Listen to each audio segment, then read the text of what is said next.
The first time my daughter said I forgot her birthday, she was sitting 6 feet from me with a slice of lemon pie on her plate. It wasn't even her birthday pie. It was the pie Elaine always bought for Sunday dinner because she liked the idea of lemon more than she liked lemon itself. My sister Carol had asked Rebecca, "So what did your dad do for the big day?" Rebecca looked down at her untouched dessert and gave a small laugh. "Nothing," she said. "He forgot." The table went still in sections. First Carol, then my son, Aaron, then Marcus, Rebecca's partner, who studied his coffee as if something might be written in it. My phone was in my left pocket. Her voicemail was still on it. I could have taken it out. I could have pressed one button and let Rebecca's own voice tell the room what she had asked me to do. Instead, I set down my fork and said, "That isn't what happened." Rebecca looked directly at me. "Then tell them what happened, Dad. That was the trap, not the voicemail itself. The trap was that telling the truth meant exposing something she had trusted me with, even if she'd trusted me while trying to hurt me. 4 days earlier, I'd been standing in my kitchen holding a bakery receipt when that voicemail came in. The receipt was for a chocolate bourbon pecan pie, which was Rebecca's actual favorite. Elaine had decided years ago that Rebecca liked lemon because Rebecca had eaten 2 slices at a church picnic when she was 11.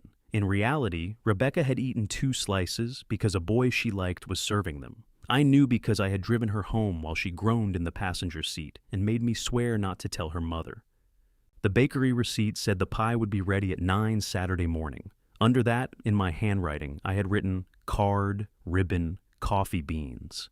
The coffee beans were from a little place downtown where the cashier had a mustache wide enough to require its own employee badge. Rebecca was turning 37 on Saturday. Her brunch was at 11. I had spent Thursday evening wrapping an old brass marking gauge I found at an estate sale. It was not an expensive present. Rebecca had admired mine while we were restoring her dining chairs, then pretended she hadn't. "That thing probably cost too much," she'd said. "It cost $12 in 1989. I mean now. Now it costs nothing because it's mine." She'd rolled her eyes, but she'd used it for the rest of the afternoon. I found one almost identical, cleaned the brass, oiled the rosewood, and put it in a narrow box with green paper. I wasn't gifted at wrapping. The ends always came out bulky, like the package had swollen joints. Still, I had done a respectable job. At 10:43 Friday night, I was washing a saucepan when Rebecca called. I missed it because the water was running. By the time I dried my hands, the screen had gone dark. There was a voicemail notification. I thought she was calling to change the restaurant. Rebecca changed plans when she got nervous. She would move dinner half an hour earlier, then arrive 20 minutes late and blame parking. I pressed play. "Dad, don't come tomorrow." Her voice was low and quick, as if she'd started talking before the beep and had been irritated to discover the machine wasn't keeping up. "I mean it. Don't come to brunch. Don't send something with Aaron either. And please don't call me. I can't do another birthday where we sit there and talk about the weather, and you hand me a card like we're coworkers retiring from the same insurance company." I leaned back against the counter. The saucepan dripped from my other hand onto my sock. "I'm still angry about dinner," she continued. "And I know you think if you stay calm long enough, everybody else eventually looks unreasonable. Congratulations. It works." There was a pause. I heard a cabinet close on her end, then Marcus saying something too far away to understand. Rebecca came back quieter. "I can't pretend we're close just because you remember a date. If you love me at all, leave me alone tomorrow, just once. Listen when I tell you what I need." The message ended. I stood there long enough for the motion light over my sink to switch off. My kitchen wasn't large, but in the dark it felt like a room in a house nobody had moved into yet.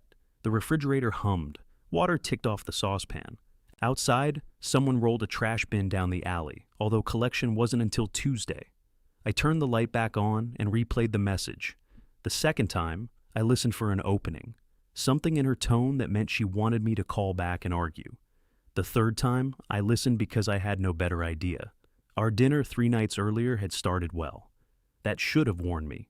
Rebecca and I had met at a neighborhood place where the menus were printed on brown paper, and every sandwich came with pickled onions, whether they belonged there or not.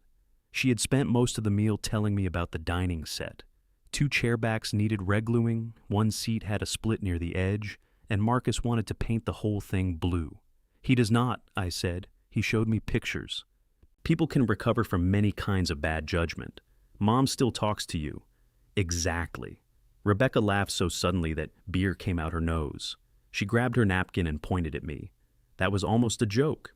I make jokes. You make observations that occasionally injure people. We had been good for 40 minutes, maybe 50. Then Elaine's name came up. Rebecca said her mother had told her something about the divorce. According to Elaine, I had moved into an apartment and stopped trying before the papers were signed. Rebecca wanted to know whether that was true. I said the apartment came after 6 months of sleeping in the den. That isn't what I asked, I know. Did you stop trying? There are questions that come with their own preferred answer. The mistake I made was thinking I could find a third one. Your mother and I remember that time differently, I said. Rebecca watched me across the table. That's your answer? I'm not going to call your mother a liar. Nobody asked you to. You're asking me to take apart a 15-year-old marriage over a sandwich. No, I'm asking why it was so easy for you to leave. It wasn't easy. You made it look easy. The waiter arrived and asked whether we wanted to see the dessert menu. Neither of us answered. He backed away with the careful posture of a man leaving a room where somebody had found a snake. I could have told Rebecca more. There was no single dramatic betrayal to point at. Elaine and I had worn each other down through small, repeatable failures. She picked fights to force a reaction. I grew quieter to deny her one. She called that indifference. I called her anger manipulation. By the end, we were both right often enough to feel innocent. But Rebecca wasn't asking for a history of the marriage. She was asking what I had done after I left. She had been 21, old enough to refuse my calls, and young enough to believe I should keep making them forever. For a while, I did. Then I convinced myself I was respecting her choice. At the restaurant, I said, "I'm sorry you remember it that way." The sentence sounded wrong before I finished it. Rebecca put down her napkin. That might be the coldest thing you've ever said to me. That isn't how I meant it. It never is. She left before the check came. I paid for both sandwiches and took hers home in a cardboard box. The pickled onions soaked through the bottom before I threw it away. Now, standing in my kitchen Friday night, I called the bakery's cancellation number and left a message. I put Rebecca's present in the hall closet behind a folded beach chair. Then I took it out again because hiding it felt childish. I set it on the entry table instead. At 11:16, Marcus texted me. "You get her message?" I wrote back, "Yes." 3 dots appeared, disappeared, appeared again. She's upset. I had gathered that. I typed, "Is she asking me not to come, or asking me to come anyway?" I stared at the sentence, then erased it. It wasn't fair to make Marcus translate the woman he lived with. Rebecca had been clear, at least in the plain meaning of her words. I sent, "I'll respect what she asked." This time, no dots appeared. Saturday morning, I woke at 6:20 without an alarm. Habit is merciless when you have nowhere to be.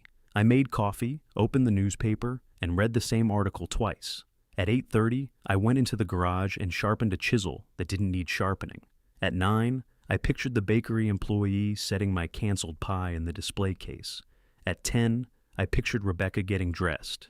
At 11, I pictured the brunch beginning without me. At 11:15, Aaron called.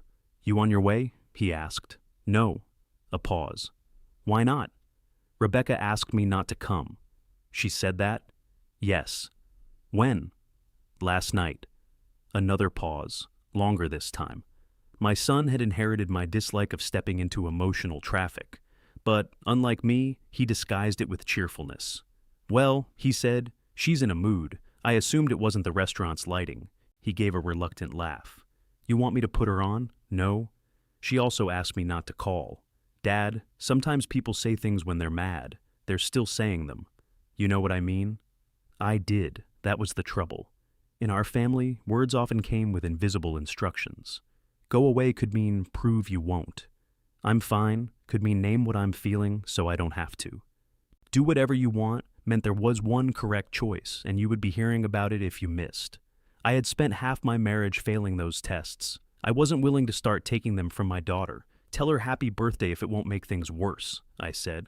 "That's a pretty big assignment.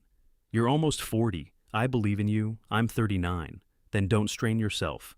He laughed again, but the sound faded quickly. "You two need to work this out." "I know. She's been carrying this stuff a long time." "I know that too." "Okay, I'll call you later." He didn't. At 4 in the afternoon, I walked past the present on my entry table and nearly called Rebecca. I picked up my phone. I opened her contact. Her picture was one I'd taken in her driveway, safety glasses pushed into her hair and sawdust on her cheek. She was glaring because I'd told her to hold still. My thumb hovered over the call button. Then I heard her voice from the night before. Just once. Listen when I tell you what I need. I locked the phone and put it down. At 7 minutes past midnight, when her birthday was officially over, I sent the only message I could think of that didn't violate her request. I heard you, Rebecca. I love you. I'll be here when you're ready. The message showed as delivered. It never showed as read. Sunday passed without a word. On Monday, Carol called to ask whether I was sick. No? Then why weren't you at Rebecca's brunch? She asked me not to come. Carol made a sound that meant she had already heard a different version. By Tuesday, Elaine texted to remind me about dinner at her house. She added, "We need to discuss what you did." I almost declined. Instead, I took a bottle of wine I knew she liked and arrived 5 minutes early.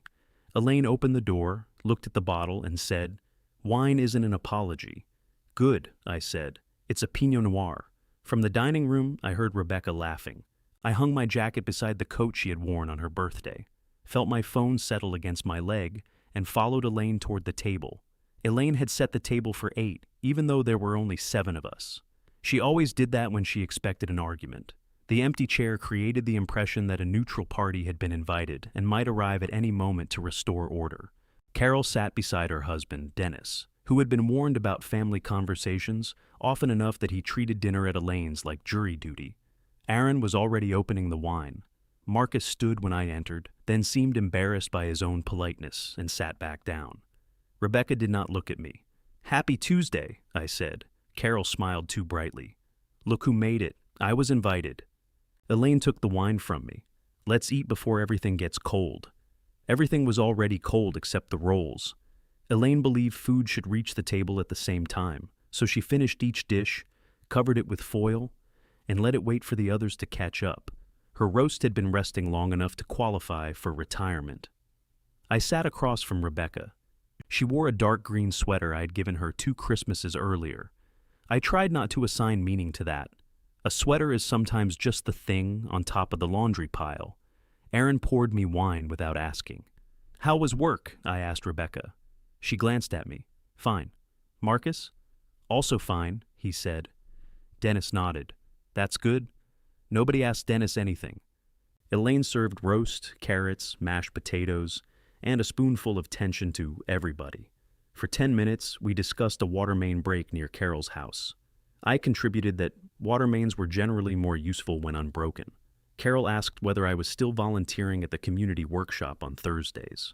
Aaron described a man at his office who had attempted to microwave a hard-boiled egg. Dennis said he'd seen a video about that. We were working hard. If conversation had been a piano, all 7 of us were carrying it up a staircase.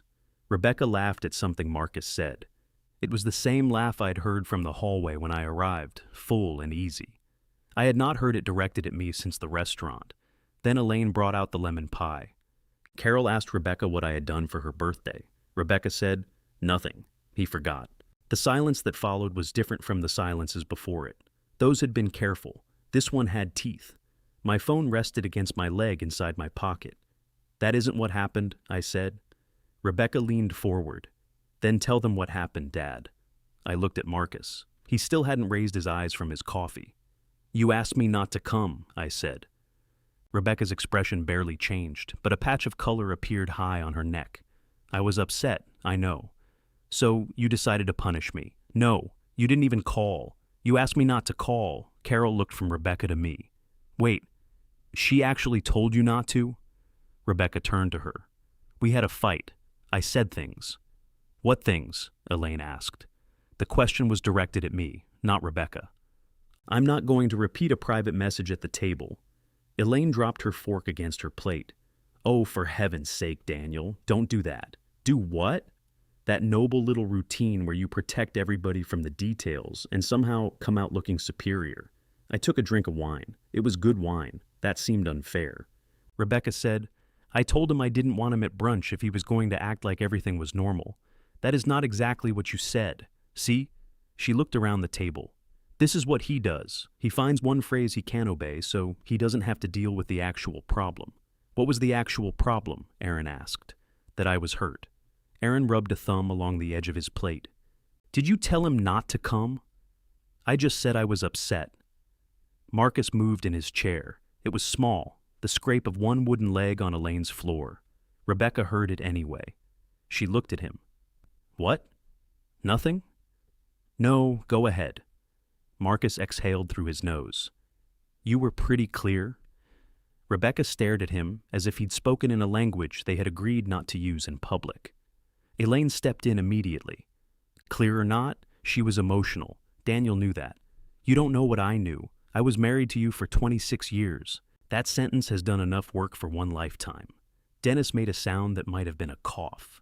Carol pressed her lips together. Rebecca pushed her pie away. I wanted you to care enough to show up. You told me that if I loved you, I would leave you alone. The words came out before I decided whether to say them. Her face changed then, not dramatically. Rebecca had always been good at keeping her strongest reactions small. Her eyes widened, then narrowed. Her hand closed around the edge of her napkin. That was private. Yes. But you'll quote it now because it makes you sound reasonable. I'm telling you why I didn't come. You didn't come because you didn't want to. That isn't true. It was a relief, wasn't it? You didn't have to sit with me. You didn't have to answer anything. You got to spend the whole day congratulating yourself for respecting my boundaries. I did not enjoy Saturday. Did you call? No. Did you come? No. Then, from where I was sitting, you forgot. I almost reached for my phone. The movement started in my shoulder, one hand toward my pocket, one unlocked screen, one message. Her voice would have settled the factual question in less than a minute. It also would have played the crack in her voice for Carol, Dennis, Aaron, Elaine, and the empty chair. I put both hands flat on the table. You may have felt forgotten, I said. You were not forgotten. Rebecca stood. Same difference. No, it isn't. It is to me. She walked out through the kitchen. Marcus hesitated, looking miserable enough to have been accused himself, then followed her. Elaine waited until the back door closed. You should have called, Carol said. Elaine, she told him not to. People say things when they're hurt. So the words don't count, I asked. Don't be obtuse.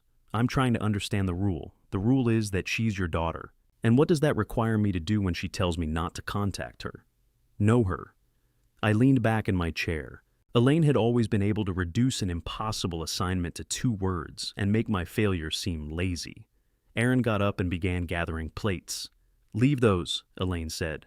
I'm just clearing. We're talking. I can clear in here at the same time. It's one of my gifts. He stacked Rebecca's untouched pie on top of his own plate. The lemon filling slid sideways. Carol reached for my arm. Danny, maybe just call her tomorrow. She asked for space. That was Friday. She didn't give it an expiration date. Elaine laughed once, without humor. Listen to yourself. An expiration date. She isn't a parking meter. No, parking meters are more direct. Dennis coughed again. This time, it was definitely hiding a laugh. Elaine turned on him. Is something funny? No, then stop choking. I'll do my best. Aaron carried the plates into the kitchen. Through the doorway, I saw him set them beside the sink and stand there with his hands braced on the counter. Carol lowered her voice.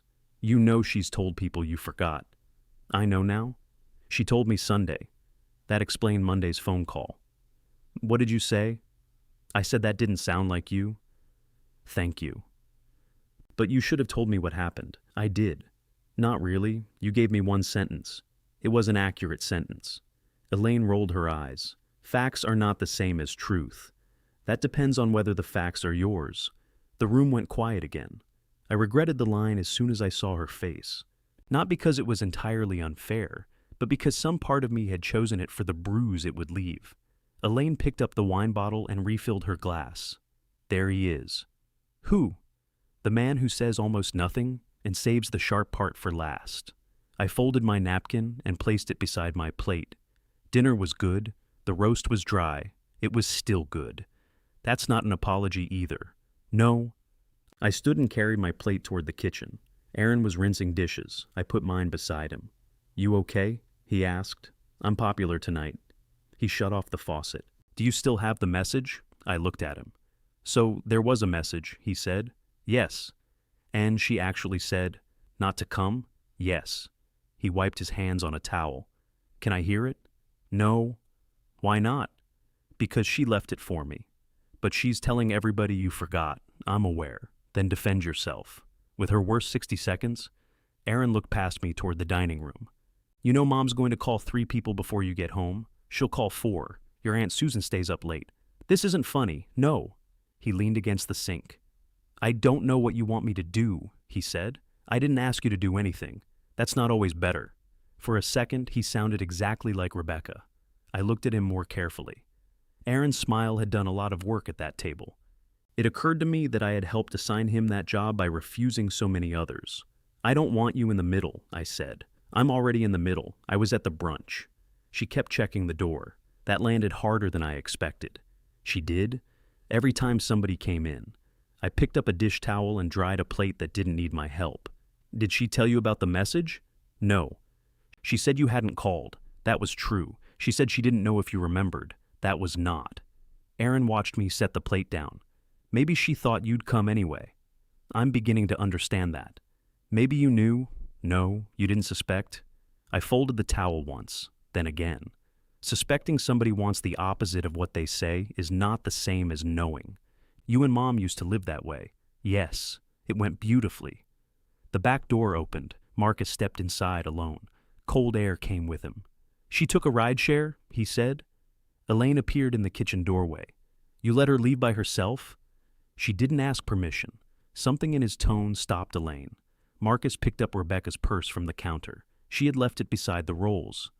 I should go. I said, Is she all right? He met my eyes. No, he said, but that doesn't mean she's right. Nobody answered. He left with her purse. I collected my jacket from the hall. Elaine followed me to the front door, arms folded. If you walk out now, you're doing it again, she said. Doing what?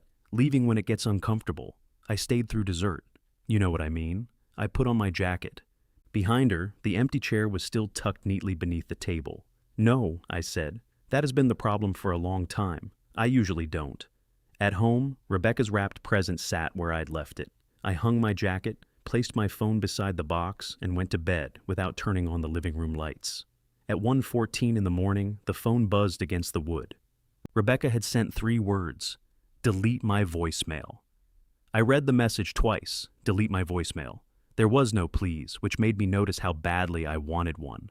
I typed, I won't play it for anyone. Then I erased that. It answered a question she hadn't asked and sounded like I expected praise for basic decency. I typed, we'll talk tomorrow. That sounded like a threat. In the end, I put the phone face down beside her present and went upstairs. Sleep did not improve my judgment. It only gave me several hours to reconsider it from uncomfortable positions. At 6, I went back downstairs and found the phone where I'd left it. Rebecca had sent another message at 2:38. It's my voice. You don't get to keep it. I made coffee before answering. You sent it to my phone. I won't share it. I'm not deleting it while you're telling people I forgot you. Her response came before I could take my first drink. So, you're holding it over me. No, I'm asking you to tell the truth. I waited. The typing indicator appeared and disappeared so many times it looked nervous. Finally, she wrote, I did tell the truth. You chose not to be there. I set the phone down. At 7:12, Carol called. You're up, she said. You called me. You answered. I've been practicing. Don't be difficult. The phrase had been used on me so often that it should have been embroidered on a pillow. What can I do for you, Carol? She sighed. Susan called. Of course she did. She said Elaine told her you deliberately skipped Rebecca's birthday to teach her a lesson. That isn't true. Well, what am I supposed to tell her? You could tell her she wasn't there. That'll just make her more curious. Then tell her the roast was dry. Give her something else to discuss. Danny. I looked through the kitchen window. The alley was still blue with early light. A squirrel sat on my fence holding something in both hands, watching me with the confidence of a creature that had never attended one of our dinners. Rebecca left me a voicemail Friday night, I said. She told me not to come and not to call. I did what she asked. Carol was silent. Does Elaine know there's a voicemail? She knows there was a message. Did you play it? No. Well, maybe you should. No. Then how is anybody supposed to know you're telling the truth? The squirrel dropped whatever it had been holding and stared at the ground as if I had done it. I'm telling them. You know what I mean? I did. Everyone in my family knew what everyone meant. It was what they said that gave us trouble. Rebecca knows, I said. Marcus knows. That should be enough? It obviously isn't. Then we have a bigger problem than her birthday. Carol lowered her voice, though there was nobody with me to overhear her. Did she sound drunk? No. Hysterical? No. Was she crying? That's not your business. Oh, come on. I'm trying to understand. She asked me to keep something private. The fact that she lied afterward doesn't make every part of it public. You just called her a liar. She said I forgot. I didn't. Maybe that's how it felt to her. Feelings are allowed to be inaccurate. Stories told to other people are supposed to make an effort. Carol went quiet again. I had always liked my sister's silences better than Elaine's. Carol's meant she was thinking. Elaine's meant she was loading. So, what happens now? Carol asked. I don't know. You're still doing Sunday, right? Once a month, everybody came to my house for lunch. It started after Elaine and I divorced because Aaron complained that family dinners at his mother's felt like visiting one side of a war. My table was neutral territory, mostly because I had never decorated it. I haven't decided, I said. I bought that cheese you like. Don't use dairy to pressure me. It's very good cheese. I'll take that into consideration. After we hung up, I checked Rebecca's messages again. There was nothing new. I went into the hall and moved her present from the entry table to the closet. This time, I left it there.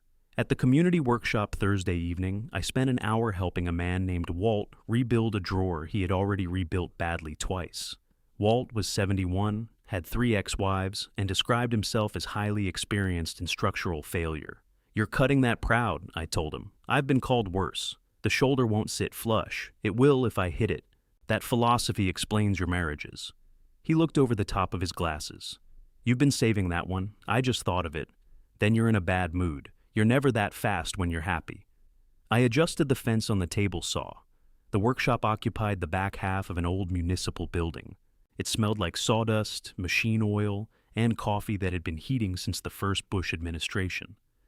Thursday nights were open sessions. People brought split cabinet doors, rocking chairs with broken stretchers, and ambitious drawings copied from the internet. I liked damaged objects that did not take damage personally. Walt slid the drawer side through the saw, then inspected the cut. You and Rebecca working on those chairs Saturday? He asked. I don't know. She finally letting you replace the bad seat? It's not bad. It's split. That's what bad means. No, bad means it has no redeeming qualities. The wood is good. Walt studied me. What? You corrected my description of a chair instead of answering the question. I answered it. No, you said you don't know. That is an answer. Not among friends. I reached for the push stick. You should concentrate. You only have 10 fingers. I've got 9.5. Table saw in 96. I had heard the story. Everyone had heard the story. Walt told it to people who asked the time. My phone buzzed on the workbench. For one foolish second, I thought it might be Rebecca. It was Marcus.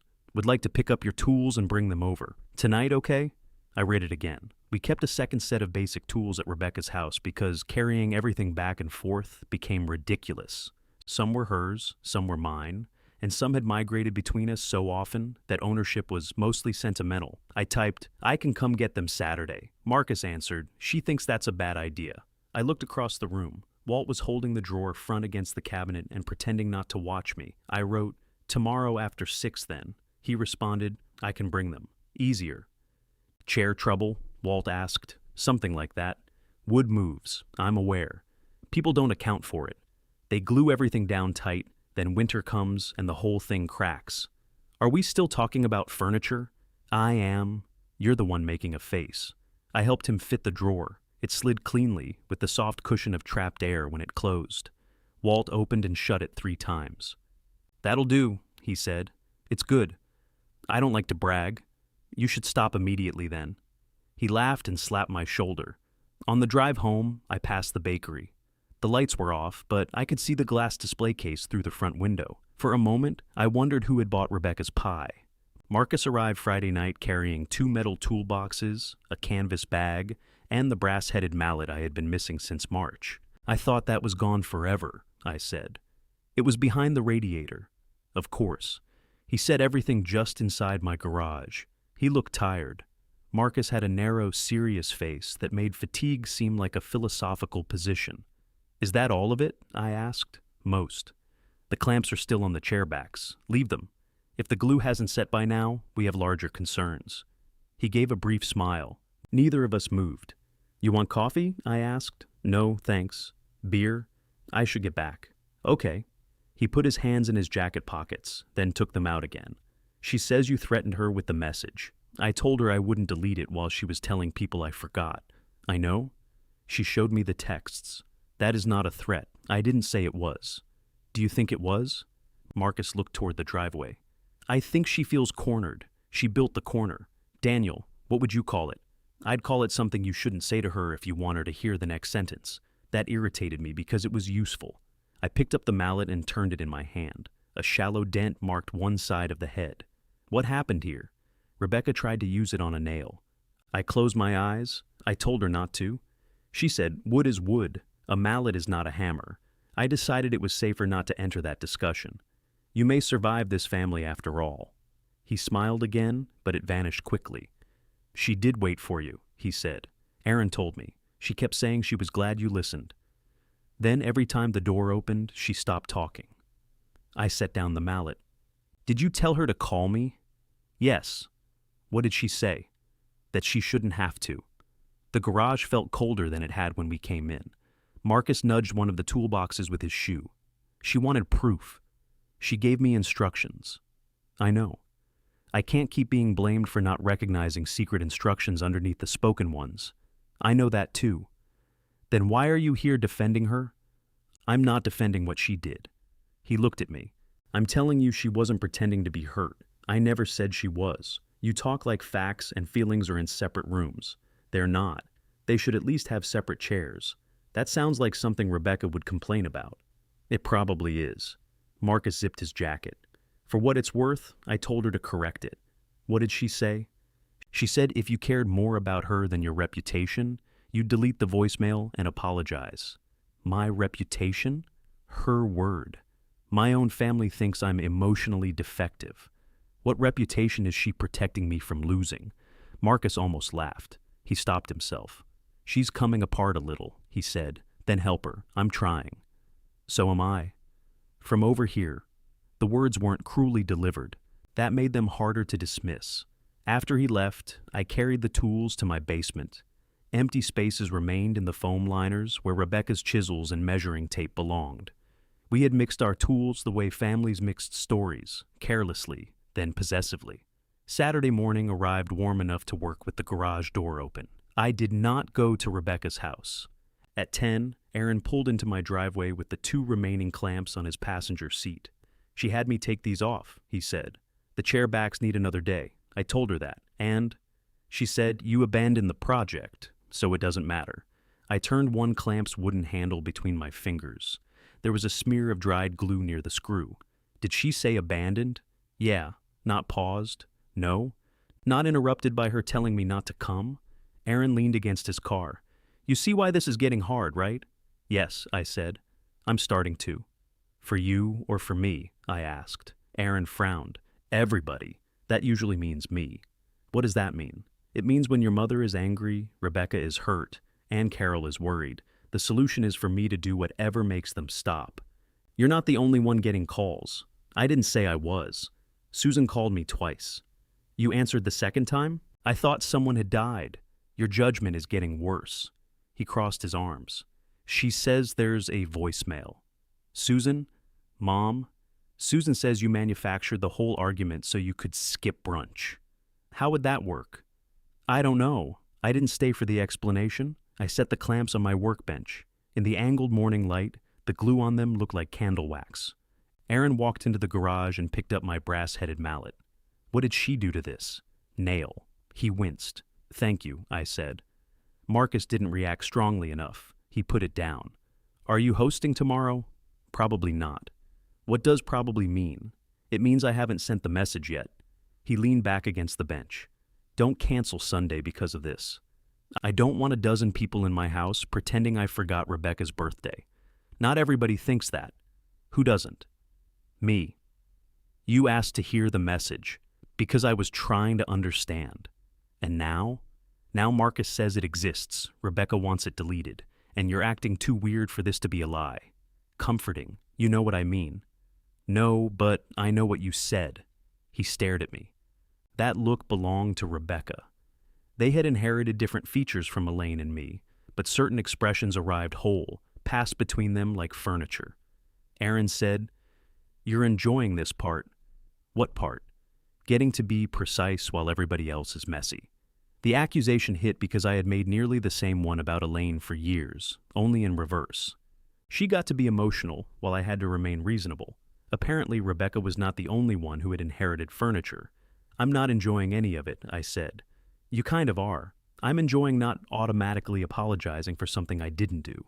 "That's different, is it?" "Yes. And I'm not saying you should apologize for forgetting. I'm saying canceling lunch is going to look like punishment. Maybe I don't want to host. You always host. That doesn't make it a law. It makes it a message." I looked at the clamps. Everything was a message. Showing up, staying home, calling, not calling, hosting lunch, putting away a wrapped gift. I had spent years believing silence was the absence of a statement. My family had apparently been reading it aloud. "Aaron," I said, "why did Rebecca expect me at brunch after she told me not to come?" "Because she wanted you there." "That is not an answer." "It is. You just don't like it." "She said she wanted the opposite. She wanted you to know." "How?" He lifted both hands. "I don't know, Dad. She's my sister, not a bomb I'm trained to defuse." "Bad example." "Why?" "You've been defusing her since high school." The moment I said it, his face closed. I had meant it as a joke. I knew immediately it wasn't one. Aaron looked toward the driveway. "When she used to refuse your calls," he said, "did you think she stopped caring whether you made them?" The question was too direct to dodge gracefully. "It did. That was why I stopped. That upset her more." "She told you?" "She didn't have to. She'd sit with the phone next to her every night. Then when it didn't ring, she'd tell Mom she knew you wouldn't try." "How long?" He picked at a dried line of glue on the workbench with his thumbnail. "A while. And you never told me. I was 23. Mom was crying in the bedroom. Rebecca was furious at everybody. And you kept saying you didn't want to put us in the middle. I didn't. You were gone. We were already there."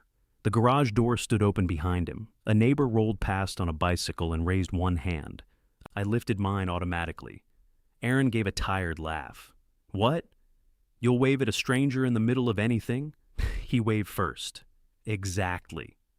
I pulled out the stool beneath the bench and sat down. "I should have kept calling," I said. "Probably." I thought I was respecting what she asked. "I know. It wasn't because I didn't care. I know that too." "Does she?" He hesitated. "Not always." That was as close as Aaron came to saying no.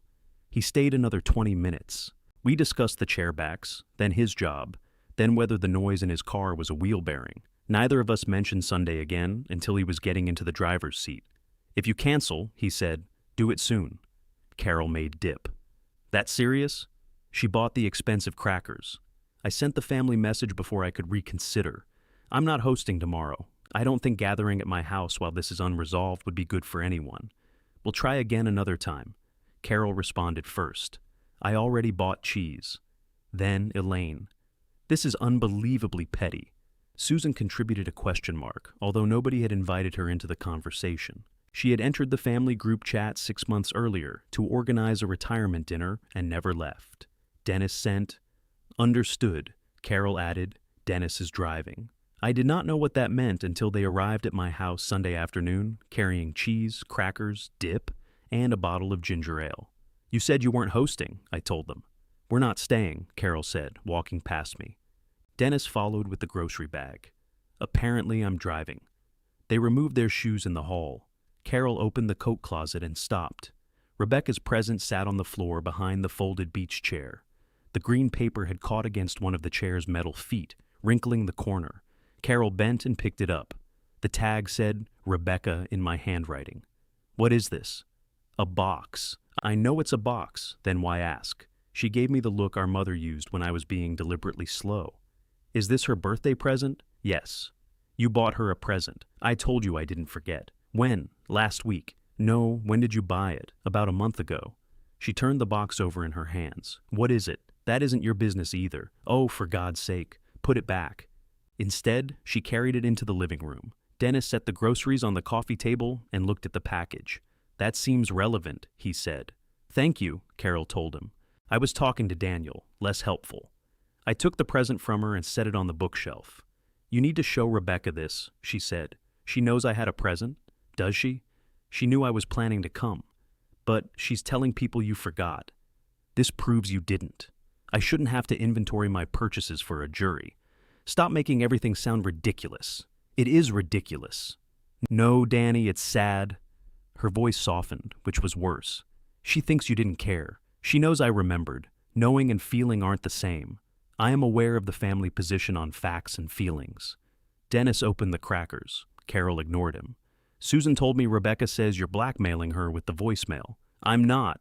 I believe you. Thank you.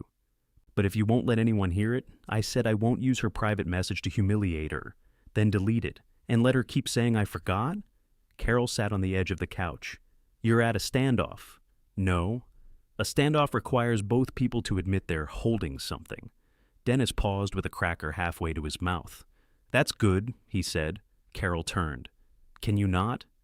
I said it quietly. She looked back at me. What do you want from her?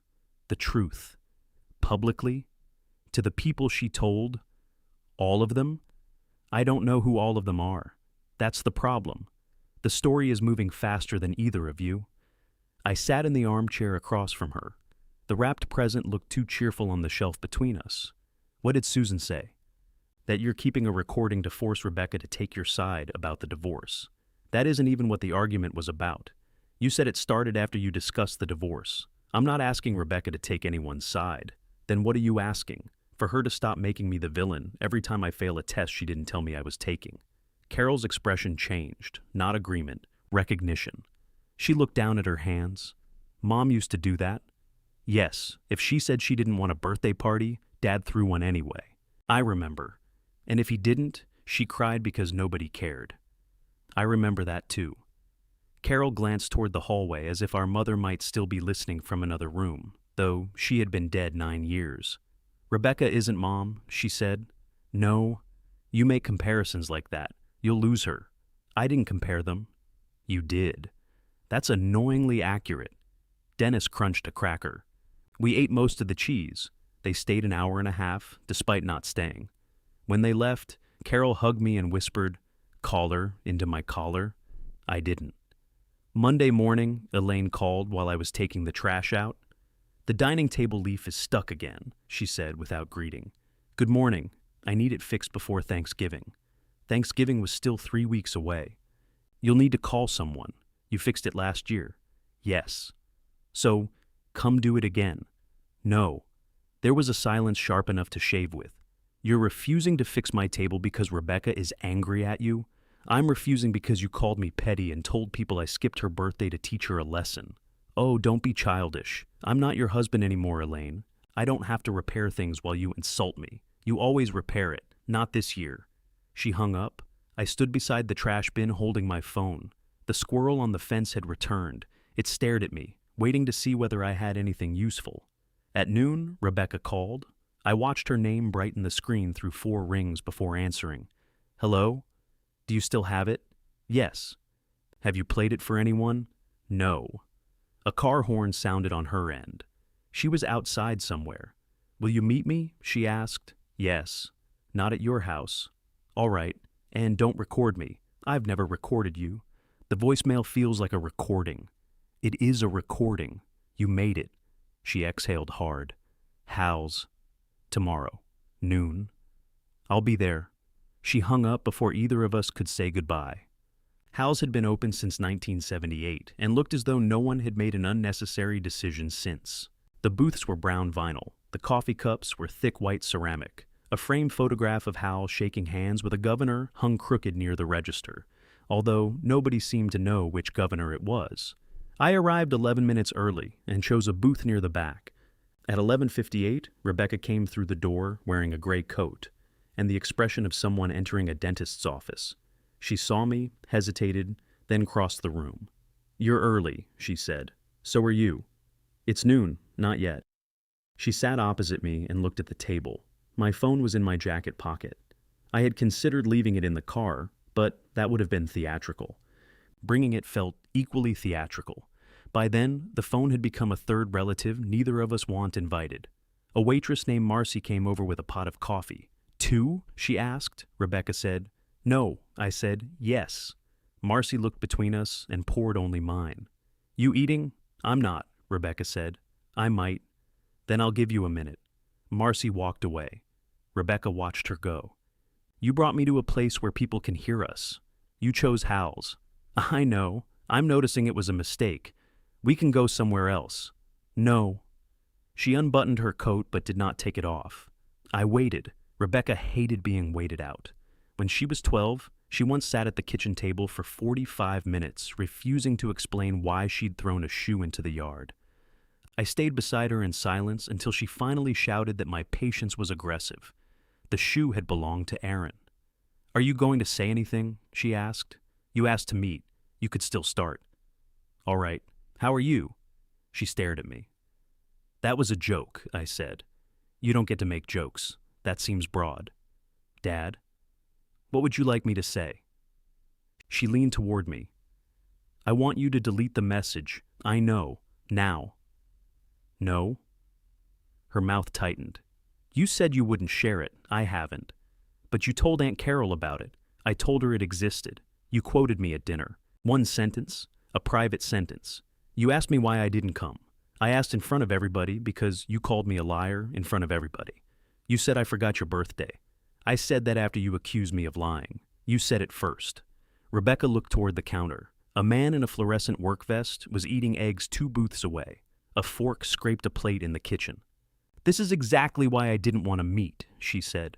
You keep score like we're in court. I'm trying to keep the order of events straight. You're trying to win. I'm trying not to confess to something I didn't do. Everything is either true or false with you. Not everything. This. She pushed a paper packet of sugar back and forth with one finger. Do you have any idea what it felt like sitting there waiting? Aaron told me you watched the door. Her finger stopped. Of course he did. He was trying to help. Everybody's trying to help you now. That is not how it feels from my side. You have Marcus defending you. Aunt Carol. Aaron. Marcus said you were hurt. Carol thinks I should delete the message. Aaron thinks I should have come. But they believe you. There is nothing to believe. You left the voicemail. Her face hardened. I heard Elaine in the silence that followed, though Rebecca's anger was quieter. Elaine would fill a room when she was hurt. Rebecca withdrew from it and waited to see who followed. I put both hands around my coffee cup. Did you mean it when you left the message? Which part? The part where you told me not to come. I meant it when I said it. That isn't an answer. It's the only answer I have. Then what changed? I woke up. Marcy returned and placed a menu beside me. You decide? Grilled cheese, I said. Fries? Yes. She turned to Rebecca. Nothing? Marcy tucked her pencil behind her ear. That's usually a mistake. I'm not hungry. Still usually a mistake. She left. Rebecca gave the faintest smile. You would order grilled cheese during this. It's lunchtime. That must be comforting. What? Being hungry and knowing it means you should eat. It can get complicated around dinner. She looked down again, but some of the tension had shifted. I said, Tell me what changed when you woke up. Rebecca removed her coat and folded it beside her. I thought you'd call in the morning, she said. Not because I asked you to. Because you always call on my birthday. I was awake at 6. Congratulations. I wanted to, but you didn't. No. At 9, I thought maybe you'd come to the house before brunch. You told me not to come. I know what I said. At 10, you were getting ready. At 11, you were at the restaurant. Are you reciting my schedule? I knew the plan. You canceled the pie. That surprised me. How do you know? Marcus called the bakery Saturday morning. He thought maybe he could pick it up. I sat back. They told him the order had been canceled. I canceled because you told me not to send anything through someone else. You could have kept it. I didn't need an entire bourbon pecan pie. You could have frozen it. That is what you're angry about? No. She looked at me. I'm angry that you were so efficient. I almost laughed, but she wasn't joking. You canceled the pie. You put away the present. You reorganized the day. You did exactly what you always do when someone says they don't need you. The present wasn't put away until Wednesday. She blinked. Why does Aunt Carol know that? She found it in the closet. So you showed it to her. No. She opened the closet. This is what I mean. You have evidence. A receipt, a box, a voicemail. You're building a case. I bought you a gift because it was your birthday. What is it? I'm not telling you. Why? Because it is still wrapped. Are you returning it? No. What are you going to do with it? I don't know. Marcy brought my sandwich. She set ketchup beside the fries and looked at Rebecca. You sure? Yes. Marcy walked away with the disappointed air of someone watching another person fail a simple examination. I did not touch the food. Rebecca's eyes shifted toward my jacket. Play it. I thought I had misheard her. What? The voicemail. Play it. You know what you said? I want to hear what you're keeping. It's on my phone. I know. No. You said it was your voice. Now it's something I'm keeping. Those aren't the same. Play it, Dad. I took out the phone. The message was still under her contact, date, and time, printed above the small blue triangle. I turned the volume low and set it on the table between us. Are you sure? She nodded. I pressed play. Her recorded voice began. Dad, don't come tomorrow. I mean it. Don't come to brunch. Don't send something with Aaron either, and please don't call me. Rebecca reached for the phone. I stopped the recording before she touched it. That's enough. You wanted me to hear it. I heard the part we're arguing about. She pulled her hand back. Her own living face seemed younger for a moment, almost defenseless. Then she recovered. I sounded angry. You were angry. You knew that. Yes, you knew I didn't mean it. No, don't lie to me. I knew there might be something underneath it. I did not know what you wanted me to do. You could have asked. You said not to call. You could have texted. You said you needed one day without me. I said I needed one day without pretending. That was after you said not to contact you. She rubbed both hands over her face. Why didn't you fight for me? The question was so quiet that the man in the work vest could not have heard it. I nearly failed to hear it myself. I thought fighting meant ignoring what you asked. No, fighting meant not disappearing. I did not disappear. You always do. You leave the room. You wait. You call it space. Then everybody else has to come find you. That isn't fair. You stopped calling me after the divorce. You told me to. I was 21. You were an adult. I was your daughter. The two words sat between us. I looked at my untouched sandwich. The cheese had begun to stiffen along the cut edge. You're right, I said. Rebecca's eyes narrowed as if the agreement might be another trick. I should have kept calling, I continued. Not every hour, not forever if you truly didn't want me. But I should have told you I was going to keep trying. I should have made sure you understood that your anger didn't make you easy to leave. She looked out the window. A bus moved through the intersection, briefly darkening the booth. I used to unplug Mom's phone, she said. What? When you called. Sometimes I unplugged it because I didn't want to hear it ring. Then I'd plug it back in and check whether you left a message. I always left one. At first. The words were not accusing. That made them worse. I'm sorry, I said. She nodded once, still looking out the window. And I'm sorry for what I said at dinner, I told her. About being sorry you remember it that way. It was a terrible sentence. It was accurate. No, it made your pain sound like a problem with your memory. She finally looked at me. I wasn't trying to do that, I know. The fact that she believed me did not make the sentence kinder. I reached for a fry. It had gone cool. None of that means I forgot your birthday. Her expression closed again. You couldn't leave it alone for 1 minute. I'm not trading one false apology for a real one. It always comes back to what's false. Because you told people something that wasn't true. I told them how it felt. You told them I forgot. I felt forgotten. Then say that. Say you told me not to come and felt abandoned when I listened. That is complicated, but it's honest and humiliating. For both of us. For you, it makes you look respectful. For me, it makes me look insane. No, it makes you look hurt. It makes me look like Mom. There it was. I had not said it. Carol had. But not to Rebecca as far as I knew. You aren't your mother. I did exactly what she used to do. You can stop. Rebecca laughed without amusement. Is that what you want? A group message? Sorry, everyone. I lied because I wanted my father to read my mind. I want you to correct the story. And then you delete the voicemail? When the lie is no longer traveling, yes. So, it is leverage. No. It is the one thing preventing you from convincing yourself this happened differently. Her chair scraped back. I knew immediately that I had gone too far. She stood and put on her coat. Rebecca, keep it. That isn't what I want. No, keep it forever. Play it whenever you need to remember what a liar sounds like. She dropped several bills beside my cold sandwich. You don't have to pay. I'm not letting you build a case that you bought lunch. She walked toward the door. I followed her outside, leaving enough money on the table to make Marcy suspicious. Rebecca stopped beside her car. I did look for you, she said, without turning around. Every time that door opened. I know. No, you know because Aaron told you. You didn't know when it mattered. Then she got into her car and drove away, leaving me on the sidewalk with my phone in my hand. I was still standing there when Marcy came out carrying a foam container. You forgot your sandwich, she said. The wording nearly made me laugh. I'm not hungry. That woman paid for half of it and you paid for all of it. Somebody's taking it. She put the container in my hands. Thank you. You two work it out? No, good grilled cheese won't fix everything. I noticed. That one isn't good anymore. She went back inside. I sat in my car with the container on the passenger seat and wrote Rebecca a message. What I said about you convincing yourself was cruel. I'm sorry. I don't think you're a liar by nature, and I don't want to use the voicemail against you.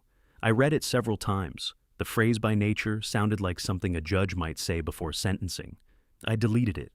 I'm sorry for the last thing I said. It was cruel. You came to talk honestly, and I used what you told me to hurt you. That was better because it did not contain a defense. I sent it. The message showed as delivered. Nothing followed. At home, I ate the sandwich over the sink. Marcy had been right. Time had not improved it. I took Rebecca's present out of the closet and repaired the wrinkled corner of the paper with a small piece of clear tape. Then I placed it on the shelf in my office where I kept tax records, instruction manuals, and things I did not know what to do with. The next morning, the family group conversation had grown while I slept. Elaine had written that Thanksgiving would still be at her house despite recent unpleasantness. Carol offered to bring sweet potatoes. Susan claimed cranberry sauce, although her cranberry sauce came out of a can in a single-ribbed cylinder and required no claim. Aaron asked what time. Then Rebecca wrote, I don't know if I'm coming. Elaine answered immediately. Of course you're coming. Rebecca's response arrived 6 minutes later. I'm not sitting across from someone who keeps private recordings to control me. There was no name attached to someone, but nobody was likely to suspect Dennis. Carol wrote, I think this conversation should happen off the group chat. Susan wrote, what recordings? I set my phone on the kitchen counter and walked away from it. At 9, Elaine called, you need to fix this. I agree. Then delete the message and tell Rebecca.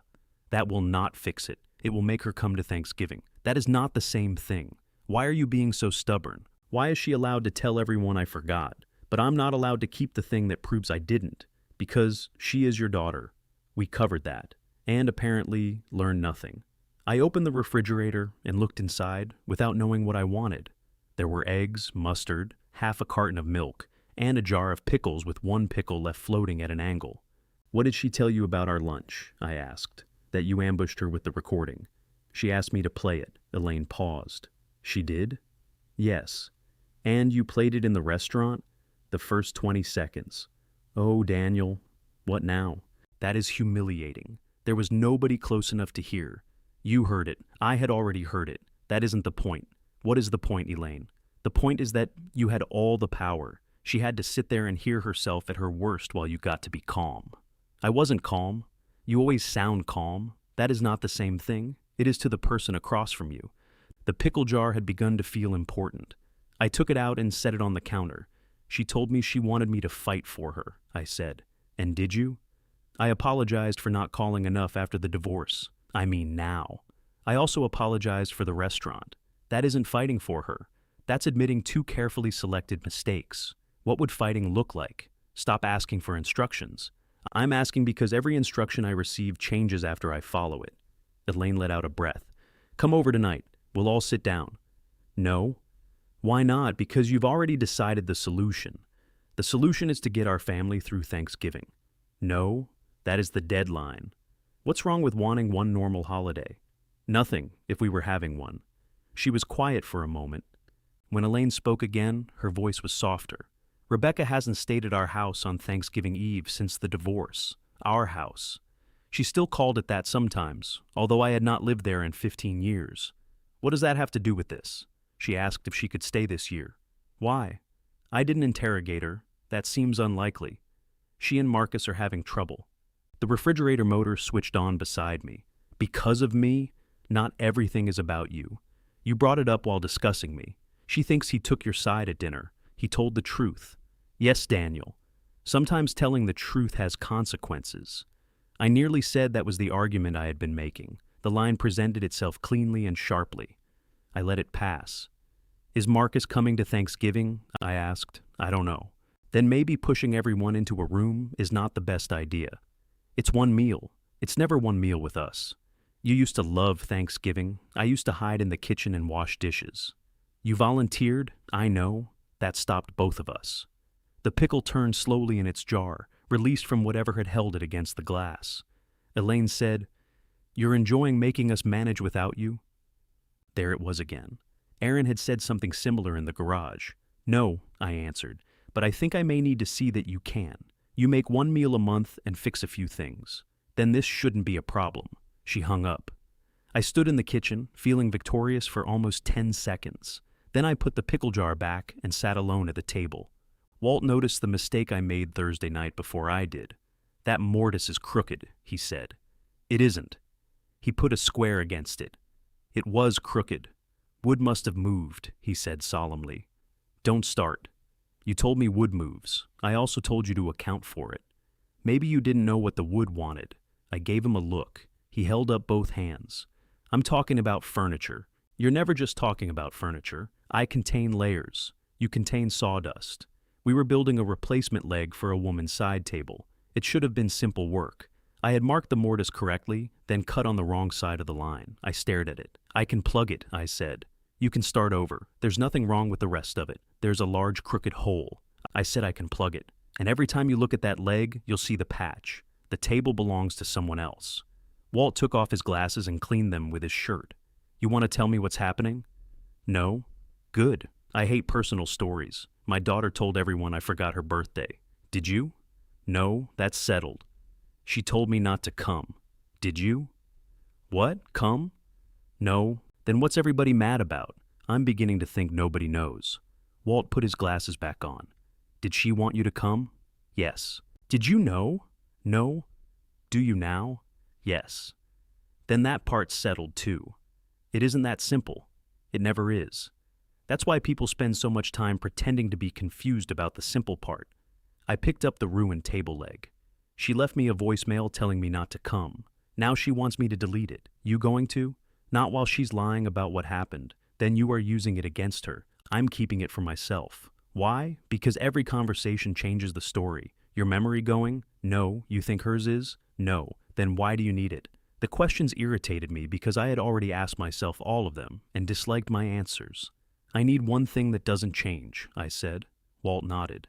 That I understand. He took the table leg from me, carried it to the scrap bin, and dropped it in. Start over. I did. When I got home, Aaron was sitting on my front steps with 2 paper cups. I brought coffee, he said. It's 8:30. It's decaf. That defeats both purposes. He handed me one anyway. We sat on the steps. The evening had turned cold enough to show our breath. Mom called me, he said. I'm sorry. She wants me to organize a family meeting. I'm more sorry. She thinks you'll say yes if I ask. No, I told her that. Good. She wants Thanksgiving to be normal. So I've heard. Aaron sipped his coffee. Rebecca told me she and Marcus had a fight. Your mother mentioned that. Marcus asked her to send a correction to the group. And she said he was choosing your reputation over her feelings. This family thinks very highly of my reputation. Aaron smiled into his cup. She's not coming unless you delete the voicemail. That is her choice. Are you going? I haven't decided. You should. To prove I care, to eat turkey. I can cook turkey. No, you can cook turkey breast. That's different. It's the part with meat. It's dry. Your mother's roast was dry. Her turkey isn't. We sat without speaking. A car moved slowly down the street, music vibrating through its doors. Somewhere nearby, a dog barked once and then apparently reconsidered. Aaron said, She asked me if you ever fought for me. I turned to him. What did you say? That I didn't make you. That wasn't the question. I know. Did you think I didn't? He rolled the paper cup between both hands. You came to everything, he said.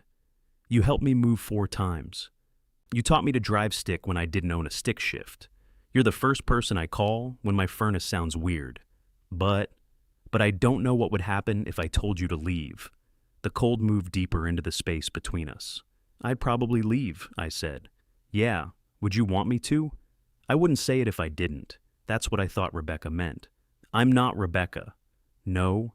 And she isn't Mom? No. He looked at me. But you are you. It was not an insult. I almost wished it had been. Before he left, he asked again whether I would attend Thanksgiving. I'll think about it. That means no in this family. Then why did you ask? Because sometimes people want you to surprise them. He got into his car and drove away. Inside, my phone showed a missed call from Marcus. He had left a message. Daniel, it's Marcus. I'm at Elaine's. Rebecca and I are taking a few days apart. She says it's not about you, but right now, everything's about you. Call me when you can. I stood in the hall listening to it a second time. Then I looked toward my office where Rebecca's present waited on the shelf, and another voicemail waited inside my phone. I called Marcus before I took off my coat. He answered on the second ring. Hey, are you all right? Not really. Where are you? My brother's. I had met Marcus's brother twice. He sold restaurant equipment and spoke about commercial refrigerators, the way other men spoke about baseball. Do you need anything? I asked. A place where nobody is discussing your phone would be nice. I can't help with that, I figured. He sounded exhausted. Behind him, a television audience applauded something. What happened? I asked. Rebecca asked whether I believed her or you. And I said that wasn't a real question. That usually goes well. She wanted me to say you knew what she meant. I said I thought you should have called, but I also thought she needed to stop saying you forgot. That seems reasonable. Apparently that was the wrong answer. Reasonable answers often are. Marcus went quiet. I sat on the bench by my front door. She told me to leave, he said, and you left. Yeah. What did she expect? Daniel? I'm sorry. No, you're not. I'm sorry it happened to you. That I believe. The television audience applauded again. Marcus muttered something, and the sound stopped. I don't want this used against her, he said. What? Us taking a few days apart. I don't want you telling her. See, you did it to Marcus too. I wouldn't. You might think it. That's different. Not to somebody across from you. Elaine's words, Rebecca's complaint. Marcus had apparently joined the committee. I heard you, I said. Thank you. Did she go to her mother's? Yes. Is she safe? She's angry, not in danger. I know. I still wanted to ask. His voice softened. I know. I looked toward my office. What should I do? That is a dangerous question. I'm asking anyway. Don't call her tonight. She would say I disappeared. She'll say that if you call too. That is not useful. No, it's just true. I leaned forward, elbows on my knees. Marcus, did she tell you not to call? No. She told me she never wants to speak to me again. That sounds familiar. She added that if I cared about her, I would know she didn't mean it. We were both silent. Did she say that last part before or after you left? I asked. Before. That's progress. He laughed despite himself. Then he said, Don't make her a pattern. I don't know what that means. It means this is something she's doing. It's not all she is. I know that. Do you? Yes. He let out a long breath. What did you get her? For her birthday? Yeah. A marking gauge. That's what she thought. She knew. She kept showing me pictures of them and saying she didn't need one. That sounds like an instruction I understand. It was almost too direct for her. After we hung up, I considered texting Rebecca to tell her I'd spoken with him. That would violate nothing Marcus had asked, but it would make his call another piece of information placed on the table between us. I left the phone alone. Elaine arrived the next afternoon carrying a brass table latch in a zippered plastic bag. She held it up when I opened the door. I'm not fixing the table, I said. I'm not asking you to. You brought part of it. The repairman took it off. You called someone? Yes. His name is Travis, and he charges $80 just to arrive. Then I hope he arrived impressively. He says this piece is obsolete. It isn't. I knew you'd say that. She handed me the bag. I did not take it. What do you want, Elaine? A part number. That sounds like helping fix the table. I'm paying Travis. You are identifying a small piece of metal. Your description suggests you already identified it. She pushed past me into the hall. Our marriage had ended, but her belief in access had survived intact. Coffee? She asked. You're the guest. I know where it is. She continued into the kitchen and filled the kettle. I followed, still holding the door open. You left your car running. No, I didn't. I checked. She hadn't. When I came back, she had set the plastic bag on my kitchen table. The latch was old but common. I knew the manufacturer and could have found the replacement in 5 minutes. That was not the problem. Elaine took 2 mugs from the cabinet. You moved these, she said. 5 years ago. They used to be over the sink. I got tired of reaching. You're tall. I got tired of reaching while tall. She smiled. And for one dangerous second, we were people who had once known how the other took coffee. Then she saw, I wasn't smiling. Travis says the table will need to be taken apart, she said. Probably. He also said the leaf was forced. It sticks every year. I didn't force it. Then someone else did. Susan leaned on it. That is not the same as forcing it. She leaned hard. The kettle began to mutter. I sat across from the bag. You told Rebecca I skipped her birthday to teach her a lesson. Elaine's back was to me. I said that's what it looked like. Carol said you stated it as a fact. Carol hears punctuation. What does that mean? I don't know. It sounded better in my head. She poured the water. You knew there was a message, I said.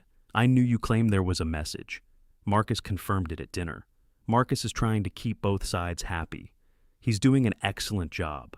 Elaine brought the mugs to the table and sat down. Rebecca is staying with me because Marcus left, she said. Rebecca told him to leave. She was upset. I'm starting to think the family crest should say that. What do you want me to do, Daniel? Tell her she caused all of it? I want you to stop telling her she caused none of it. Her hand tightened around the mug. She thinks everybody is abandoning her. I am not abandoning her. You canceled Sunday lunch. I declined to host people who were calling me a liar. You refused to fix the table. It is your table. You took back your tools. Marcus brought them. You could have refused. What was I supposed to do? Break into Rebecca's house and finish the chairs. Stop being ridiculous. Stop listing boundaries as evidence of abandonment. She looked down at her coffee. A tiny crack ran through the glaze of her mug. I remembered buying the set. Elaine had wanted white. I had pointed out that white showed coffee stains. We compromised on white and then argued about the stains. I used to tell them you'd call, she said. The sentence arrived so quietly I almost missed it. When? After you moved out. When they were angry. I did call. At first. I waited. Elaine traced the crack with her thumbnail. Rebecca would ask if you were coming over. I'd say if you wanted to, you would. I felt something in me become very still. You told her that? I was hurt. That is not an answer. It's the answer you gave for 15 years whenever I asked why you left. No. I said the marriage had become unbearable. To you. To both of us. You don't get to decide what was unbearable for me. And being hurt gave you permission to tell Rebecca I didn't want to see her? I didn't say that. You said if I wanted to, I would. You had a key. You changed the locks. After you came in without calling, to pick up my clothes, you could have knocked. I lived there, not by then. We stared at each other across the small table. There we were, 26 years compressed into 30 seconds, every fact dragging a feeling behind it like a hooked fish. Elaine looked away first. I shouldn't have said it, she said. No, but you could have proved me wrong. How? Come over, keep calling. Do something besides leave careful messages and wait. I was trying not to make it worse. You were always trying not to make it worse. Do you know how maddening that was? Yes, you told me. You acted like the calmest person was automatically the kindest. I know. She looked surprised. I took a drink of coffee. She had put cream in it. I drank it black now, another fact she had missed because she thought she already knew me. I let you tell the story, I said. That was my fault. You think I poisoned them against you. I think you were angry and I was absent, which made you the only narrator. You chose absent, sometimes. The word cost more than I expected. Elaine leaned back. Come Sunday, she said. To what? Dinner, just us. You, me, Rebecca, Aaron, and Marcus, if he'll come. A meeting, a meal, with an empty chair. Her mouth twitched, but she resisted smiling. I want this handled before Thanksgiving. You want it hidden before Thanksgiving. I want my family at one table. Your family is at several tables, Elaine. That's the problem. Come anyway. No. Her expression sharpened. Then you are choosing this. I'm choosing not to walk into another room where the verdict is already written. There is no verdict. You want me to delete the voicemail and apologize? Yes. That sounds complete. She stood and took her mug to the sink. I am trying to help our daughter. So am I. From over here, she said, Marcus's phrase this time. She picked up her purse and walked toward the hall. The latch is part number L-184, I called after her. Travis can order a reproduction. Elaine stopped. Thank you. I'm still not fixing it. I heard you. She left the latch on my table. That evening, Carol sent me a photograph of Susan's cranberry sauce still inside the can. Practice run, she wrote. I responded, strong structural integrity. A minute later, she called. You're avoiding the group chat, she said. Yes. Rebecca left it. I opened the conversation. Her name was gray beneath a notice saying she had exited. Why? Because Dennis asked her to stop calling the voicemail blackmail. I sat down in my office chair. Dennis did? He got bold after the cheese. What exactly happened? She said you were refusing to delete a private recording. Dennis said that was true, but incomplete. Then Susan asked again what was on it, and Rebecca left. Dennis is enjoying this. He thinks fairness is a hobby. It could be worse. He wants everyone to meet Sunday. I told Elaine no, before or after she admitted what she used to say. I straightened. How do you know about that? She called me, crying. Elaine? Yes. She said you blamed her for turning Rebecca against you. That is not what I said. I know. She told me what you actually said first. That surprised me more than it should have. Carol continued. Come Sunday. To apologize. To talk. I tried that with Rebecca. You both went in with conditions. My condition is that she stop lying. Her condition is that you delete the voicemail. One condition concerns her behavior. The other concerns my phone. And both of you think that distinction will keep you warm on Thanksgiving. I looked at the wrapped present on the shelf. What does she want now? I asked. I don't know. Ask her. Rebecca answered my text an hour later. Mom wants everyone there Sunday. I don't. Then don't go, I wrote. If I don't, you'll say I ran away. No, I'll say you didn't want to go. You make everything sound so simple. Sometimes the sentence is simple, the people aren't. The typing indicator appeared. If you come, don't play the voicemail. I won't. Even if people ask, yes. Another pause. I'm not going to lie. I looked at those words for a long time. Then I wrote, I'll come. I regretted agreeing before I put the phone down. By Sunday afternoon, I had considered 6 reasons to cancel and distrusted all of them. The most honest was that I did not want to sit at Elaine's table while people explained my daughter to me. At 5:40, I parked behind Aaron's car. Marcus's car was not there. I stood on the porch longer than necessary, listening to voices behind the door. Then Elaine opened it before I knocked. You're early. 7 minutes. I thought you might not come. I said I would. She gave me a look that suggested this was not the moment to advertise my history of following instructions. The table was still broken. Without the leaf, it seated 4 comfortably and 5 as an act of faith.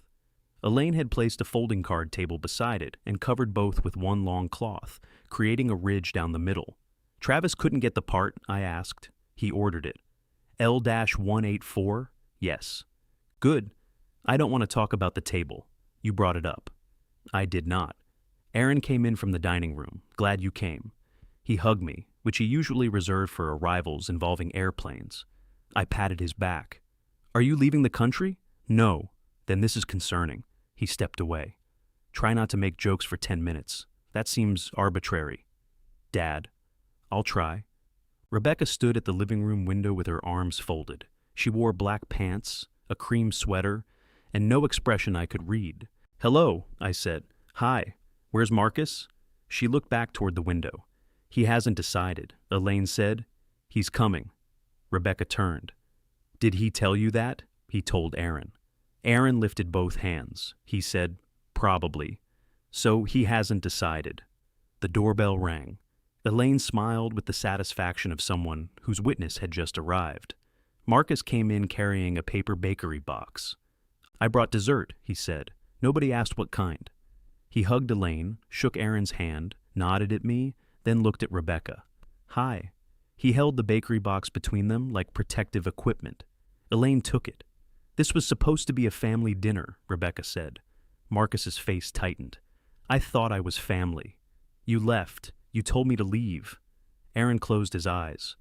I studied the frame print over the sofa. It showed a cottage beside a river where no one had ever disagreed about instructions. Rebecca said, "And we were taking space. You asked me to come. I said, 'Do what you want.' That meant, 'Come.' Yes." Marcus looked at me. I did not look back. Elaine clapped once softly. "We are not starting like this." "We already started," Aaron said. "Then we're restarting." "You can't restart while everybody remembers the first part," I said. 4 faces turned toward me. "Sorry," I told Aaron. "That one escaped." We sat down to eat. Elaine had made chicken, green beans, and roasted potatoes. She served herself last and kept getting up for things nobody needed. More water, more napkins. A second salt shaker for the card table. Rebecca and Marcus sat opposite each other across the ridge. Aaron sat at one end, I took the other. Elaine occupied the narrow place where the 2 tables met, like a diplomat stationed at a border. For several minutes, only silverware moved. The chicken was good. I did not say so because Elaine would hear forgiveness. I did not stay silent because she would hear criticism. "This is good," I said. "Thank you." The safest possible exchange still felt loaded. Aaron asked Marcus how work was. "Busy." Rebecca looked at her plate. Marcus asked Aaron whether he had fixed the noise in his car.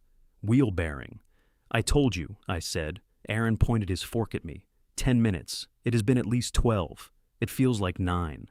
Elaine set down her glass. "All right." Everyone stopped eating. She looked around the table. "We're here because this family has spent almost 3 weeks fighting about one birthday." "Not one birthday," Rebecca said. "I know, sweetheart."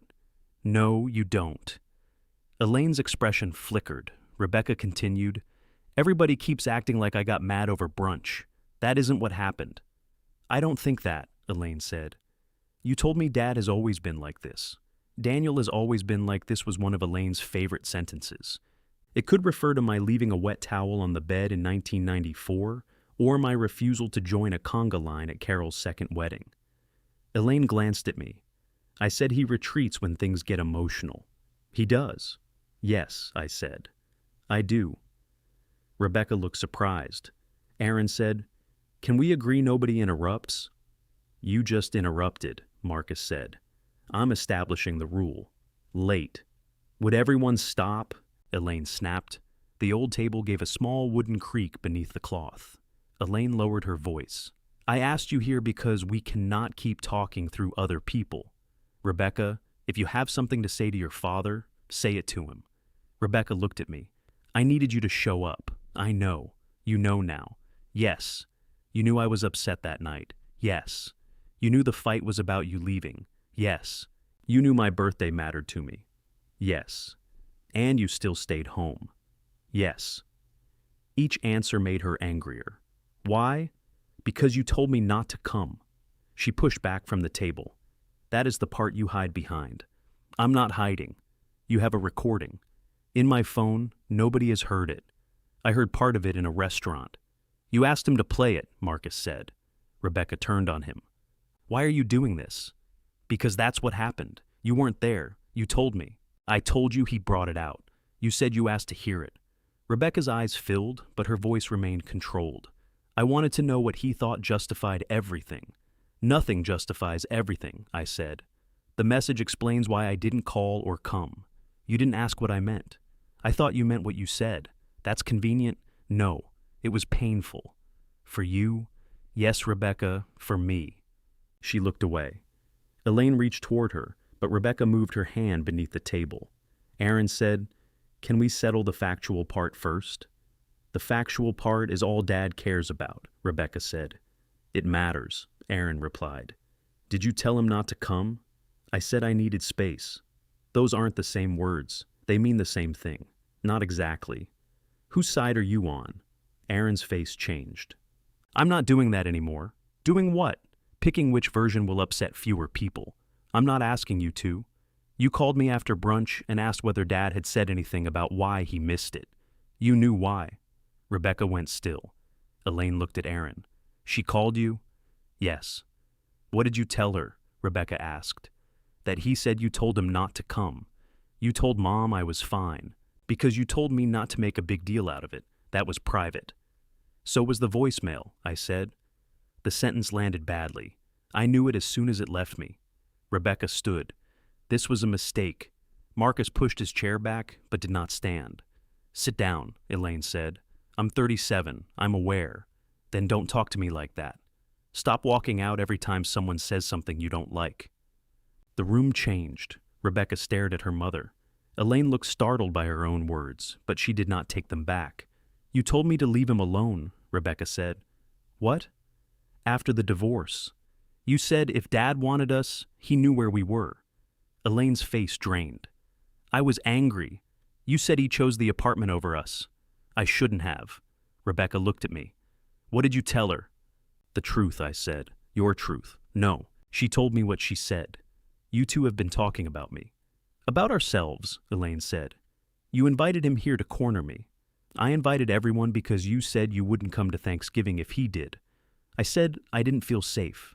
With your father? Elaine asked. He has never frightened you. Safe doesn't only mean physically afraid. I know what it means. I also know what you're doing with it. Rebecca grabbed the back of her chair. Elaine continued more quietly. I taught you some bad habits. I made you think people who loved you should always know when you meant the opposite. That wasn't fair to you. Rebecca stared at her. So, now this is your fault? Some of it. Convenient. Dad gets to be right, you get to confess, and I get to be the damage result. No one said that, I told her. You don't have to. You're sitting there calm, while Mom apologizes for making me like this. I don't think she made you anything. But you think I'm lying. I think you lied about my forgetting your birthday. There it is. Yes, there it is. The sharpness of my own voice surprised everyone, including me. I pushed my plate away. I was not asleep on a beach somewhere. I was in my house watching the clock. I knew when your brunch started. I knew what restaurant you were at. I knew what pie I had canceled because you specifically told me not to send it through Aaron. I did not forget you for 1 minute. Rebecca's hand tightened around the chair. Then, why didn't you come? Because you asked me not to. I wanted you to choose me over what I said. I didn't know those were the choices. You should have. Why? Because you're my father, and you are my adult daughter. I need your words to mean something. She flinched. Marcus stood then. Sit down, Rebecca said. I'm not leaving. You stood up. I'm moving the chair so you can sit. He pulled it away from the table and waited. Rebecca did not sit. Aaron rubbed both hands over his face. Can we answer one question? He asked. Rebecca, what exactly did you tell people? At brunch, dinner, whenever? I said Dad didn't come. You said he forgot, I told her. I said it felt like he forgot. No, you said he forgot. At dinner, after you acted like I had no reason to be hurt. I never said that. You didn't have to. Aaron held up a hand. Please, what did you tell Mom before dinner? Rebecca looked at Elaine. Elaine's mouth tightened. She said Daniel didn't call, Elaine answered. What else? That he canceled everything and didn't try to contact her until after her birthday. That's true, Rebecca said. You said you didn't know if he remembered, Aaron reminded her. I didn't know. You knew he had plans to come. Plans change. You knew you told him not to. I told him I couldn't do another fake birthday. That isn't all you said, I replied. Her gaze dropped to my jacket pocket. You promised. I'm not playing it. Then stop acting like it proves your interpretation. It proves the words. It proves I was upset. It proves you told me not to come and not to call. No, she said. It doesn't. Marcus stared at her. Rebecca. You heard me leave it from the other room. You didn't hear every word. I heard enough. No, you heard me crying afterward. That's not the same, Elaine said. Rebecca, did you tell him not to call? I said I didn't want another polite birthday phone call. That isn't what the message says, I told her. How would they know? The question slipped out of her. Nobody moved. Rebecca realized what she had said and looked away. Aaron spoke carefully.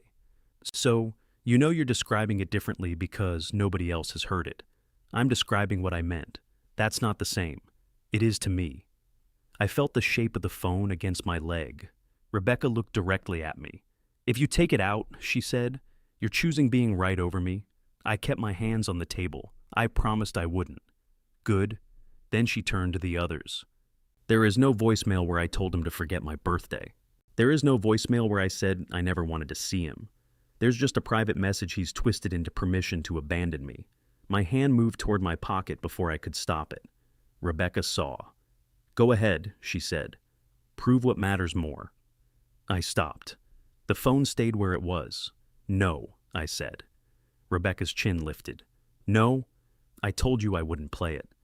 Then stop reaching for it every time I say something you don't like. I reach because you changed the message again. I clarified it. Aaron said, you said it doesn't say you told him not to call. It doesn't say it like that. Marcus closed his eyes. Elaine looked at Rebecca with an expression I recognized from our marriage, the moment when suspicion became knowledge, and knowledge had not yet decided what to do. What does it say? Elaine asked. Rebecca folded her arms. It says I didn't want another fake phone call. Does it say, don't call me? It's more complicated. That's a yes, Aaron said. No, it isn't. Then let us hear it, Elaine said. Rebecca turned on her. You too? I'm asking. You all came here knowing you were going to do this. I didn't even know there was a voicemail until Daniel mentioned a message at dinner. And now you're on his side because he made you feel guilty about the divorce. No, Elaine said. I feel guilty because I did things I regret. That must be nice. It isn't. At least you get forgiveness. From whom? Rebecca opened her mouth and stopped. The room settled around the question. I took my hand away from my pocket. We do not have to play it, I said. You can tell them what you said. I already did. No. You've told 3 versions tonight because you keep forcing me to defend every word. Then don't defend them. Just repeat them. I don't remember every word. I do. Of course you do. You've listened to it like evidence. I listened 3 times that night. And how many since? Once at the diner. With you. She looked surprised. You haven't played it alone? No. Why not? Because I don't enjoy hearing you hurt. That quieted her. Marcus pulled out the chair again. Rebecca sat this time, but only on the edge. Elaine said, Sweetheart, nobody here thinks you weren't hurt. It doesn't matter what anybody thinks. He has the recording. Then ask him to delete it after we hear it. I did. He refused. Because you kept saying he forgot, Aaron said. Rebecca looked at him. You're really comfortable with this? No, I'm incredibly uncomfortable. Then stop. That's what I always do. His voice broke on the last word, not loudly, but enough to change the room. Aaron placed both palms on the table. I smooth things over. I translate dad to mom and mom to dad. I tell you what everybody probably meant.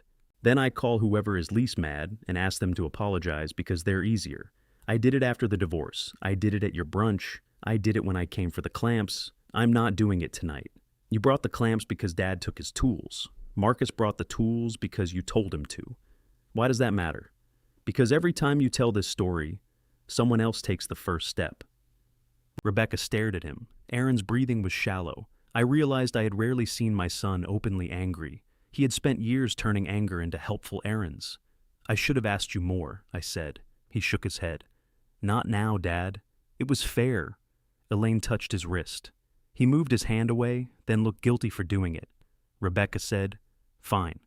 She turned to me. Play it. No. A humorless laugh escaped her. Seriously? You asked me not to. I'm asking you now. Are you sure? Is that what you need? Formal permission? Yes. Fine. I give you permission to play my private voicemail for everybody. Rebecca, play it. Nobody moved. Marcus said her name softly. She turned on him. If he doesn't, this never ends. He'll keep it in his pocket forever, and every time I remember something differently, he'll touch it like a gun. The comparison made Elaine flinch. I took out the phone. It looked harmless in my hand. Black case, small crack near the charging port, a smudge across the screen. I found the message and set the phone on the table. Last chance, I said. Don't act like you're protecting me. I am trying to. Play it. I pressed the triangle. Rebecca's voice entered the room. "Dad, don't come tomorrow." The recorded words sounded louder than they had in my kitchen, though the volume was low. "I mean it. Don't come to brunch. Don't send something with Aaron either. And please don't call me." No one looked at the phone. Everyone looked at Rebecca. "I can't do another birthday where we sit there and talk about the weather, and you hand me a card like we're co-workers retiring from the same insurance company." Dennis would have liked that line. Nobody at the table smiled. "I'm still angry about dinner, and I know you think if you stay calm long enough, everybody else eventually looks unreasonable. Congratulations. It works." The cabinet closed in the background. Marcus's distant voice came through, too faint to understand. Beside me, the living. Marcus lowered his eyes. The message continued. "I can't pretend we're close just because you remember a date." I stopped it. Rebecca stared at the phone. The final sentences remained unplayed, the crack in her voice. "If you love me at all, just once, listen." The portion everyone had heard was enough. Elaine sat back. Aaron looked at the tablecloth. Marcus rubbed a hand over his mouth. Rebecca did not move. I locked the phone and returned it to my pocket. "You cut it off," she said. "Yes. Why? The rest belongs to us." Her face twisted. "All of it belonged to us." "Yes. But that part made me sound bad enough. It made you sound angry. It made me sound cruel. You were trying to be." She stood so quickly that the table jumped. Water spilled from her glass and ran down the ridge beneath the cloth. Marcus reached for a napkin. "Leave it," Rebecca said. He stopped. Elaine said, "Sit down, sweetheart.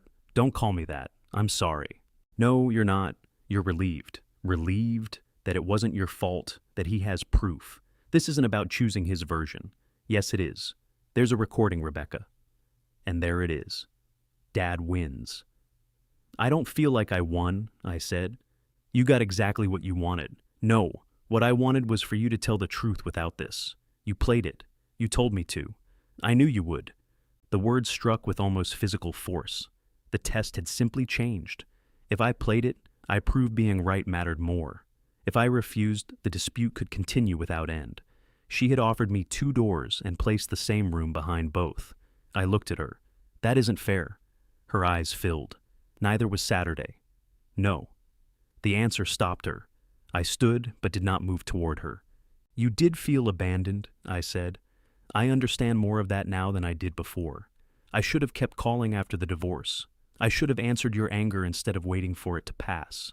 I should have called you back Friday night and asked whether you meant what you said." Rebecca wiped beneath one eye with the side of her thumb. "But you did mean it when you said it," I continued. "You told me that at Hal's. I changed my mind. Then you had to tell me. I wanted you to know. I didn't. You should know me. I'm trying to. But I cannot know the version of you that you hide and then be punished for believing the one who speaks." She looked toward the hallway. Marcus stood carefully. "Do you want me to come with you?"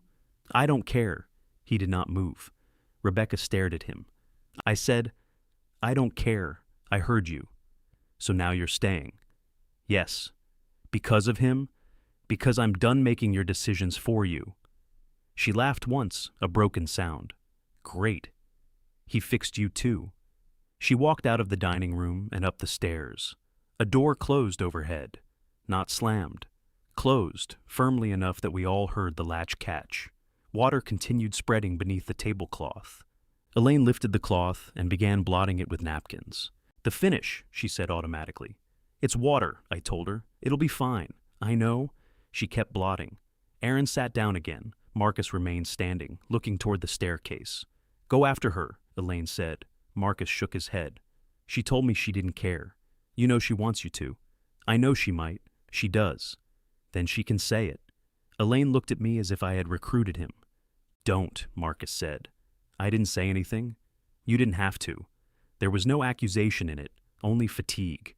I picked up my jacket from the back of the chair. Aaron said, "You're leaving?" "Yes." "Of course," Elaine muttered. I looked at her. "What would staying accomplish?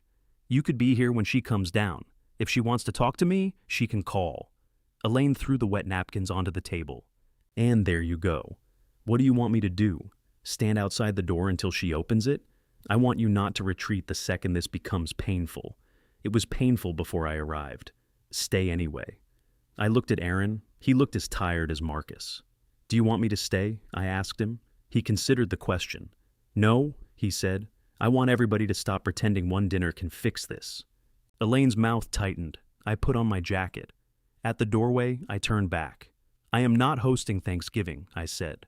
I will not sit at a table where the goal is to act normal. Rebecca does not have to attend anything with me. Marcus does not have to choose a side. Aaron does not have to carry messages.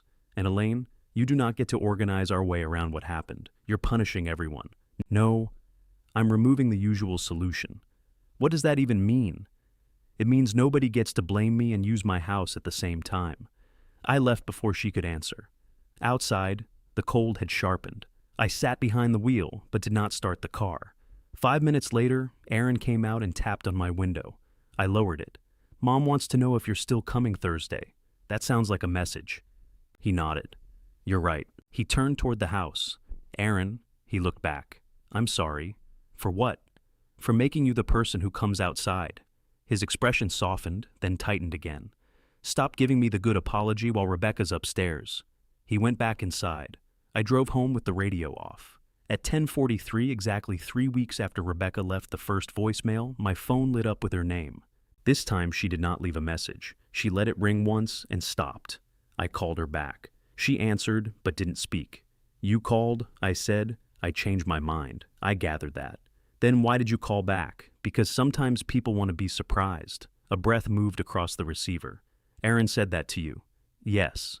So this is another experiment? No, it's a phone call. I don't know what to say. You don't have to know before you start. That's rich coming from you. It may be the first rich thing I own. She almost laughed. I heard it begin and disappear.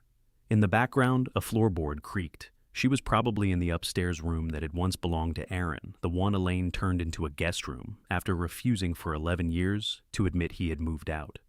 Are you still at your mother's? I asked. Yes. Is Marcus there?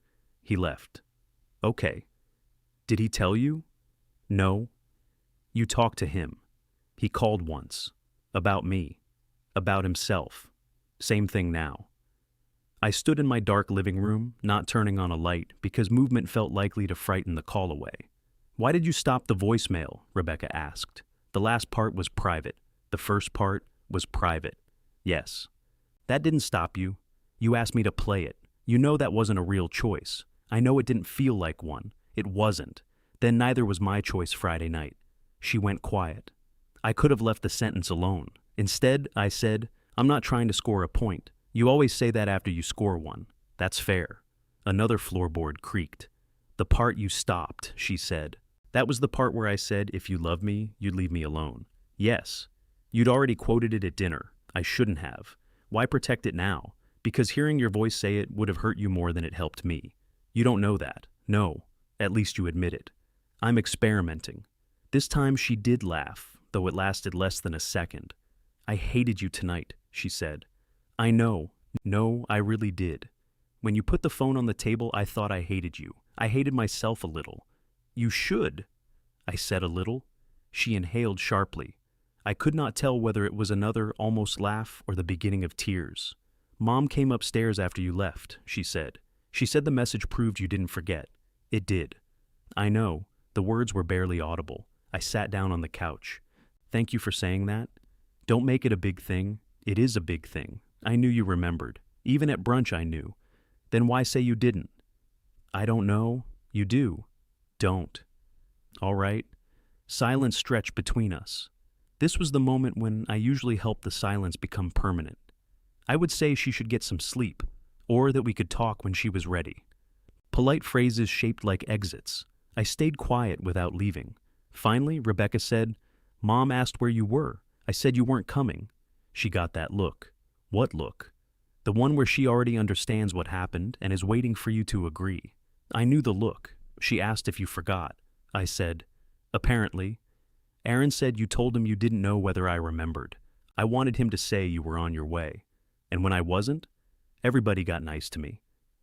She sounded ashamed of the sentence. Carol ordered champagne. Mom told the waiter it was my birthday. They kept saying I deserved a good day. Every time the door opened, I thought maybe you'd walk in and make me look stupid for being upset. I would have preferred that. I know. Then at dinner, you said the story wasn't true. Everybody looked at me, so you doubled down. Her voice hardened. Don't call it that. What should I call it?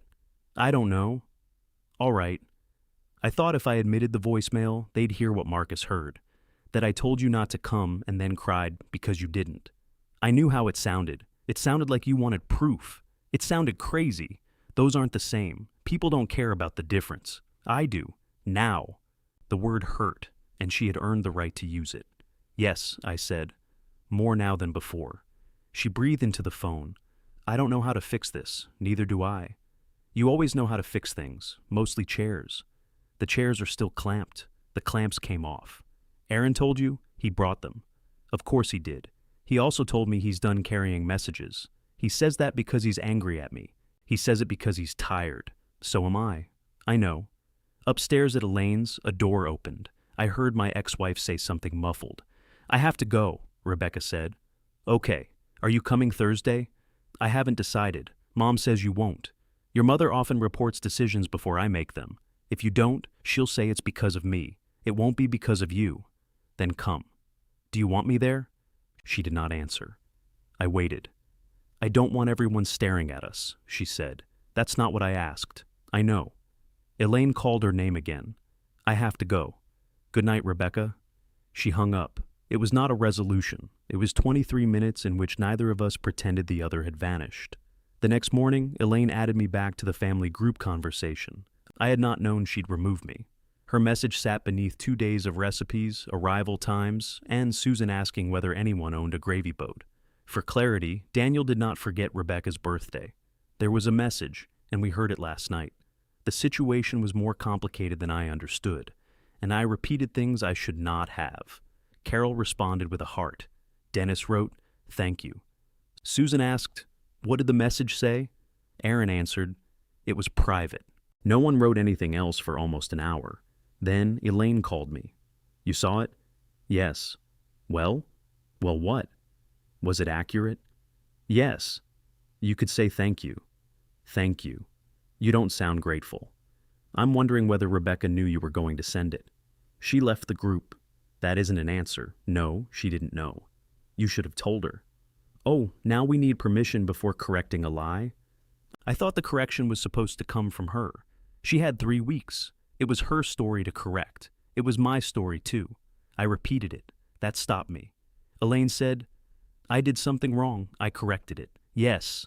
Don't make that sound suspicious." "I'm not." "You are. I'm trying to say you're right. Try harder." "You were right to correct what you said." "Thank you." Rebecca may not see it that way. She doesn't. She called?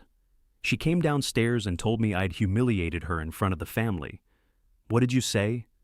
That she had humiliated you first. I closed my eyes. That probably helped. I'm tired of helping. Another surprise. Elaine's voice shook when she continued.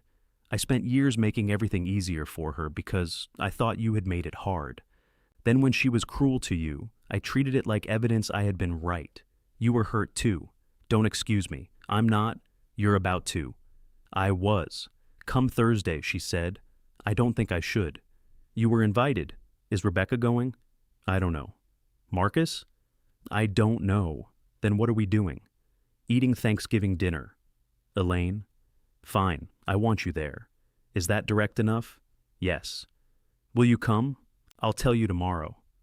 You always need time, and you always want answers while I'm still hearing the question. She sighed. Tomorrow, then? I called her the next afternoon and declined, not to punish anyone, not because Rebecca might be there. I declined because Thanksgiving at that table would have become a performance of recovery before we had recovered anything. Every serving spoon would have been observed, every silence translated. If Rebecca stayed away, my presence would be blamed.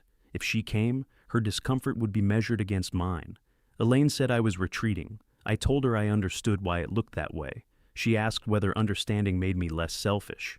I said no. Thanksgiving morning, I put a turkey breast in the oven. Aaron was right. It came out dry.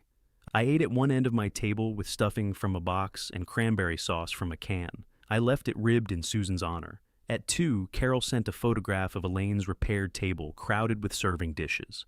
The new latch was visible beneath the leaf. Aaron sat at one end. Susan was reaching across Dennis for the gravy. Rebecca and Marcus were not there. Carol added, "Wish you were here." I wrote, "Table looks good." She responded, "That is not what I said." I set the phone aside. At 4, the doorbell rang. Aaron stood on the porch holding a plate covered in foil. "I brought pie," he said. "Lemon, pecan. I have limits." He came inside, took one look at my turkey, and laughed. "I told you, it's edible, so is drywall." He stayed for coffee. We discussed his car, the workshop, and the correct way to reheat mashed potatoes. Before leaving, he said, "Rebecca went back home. With Marcus?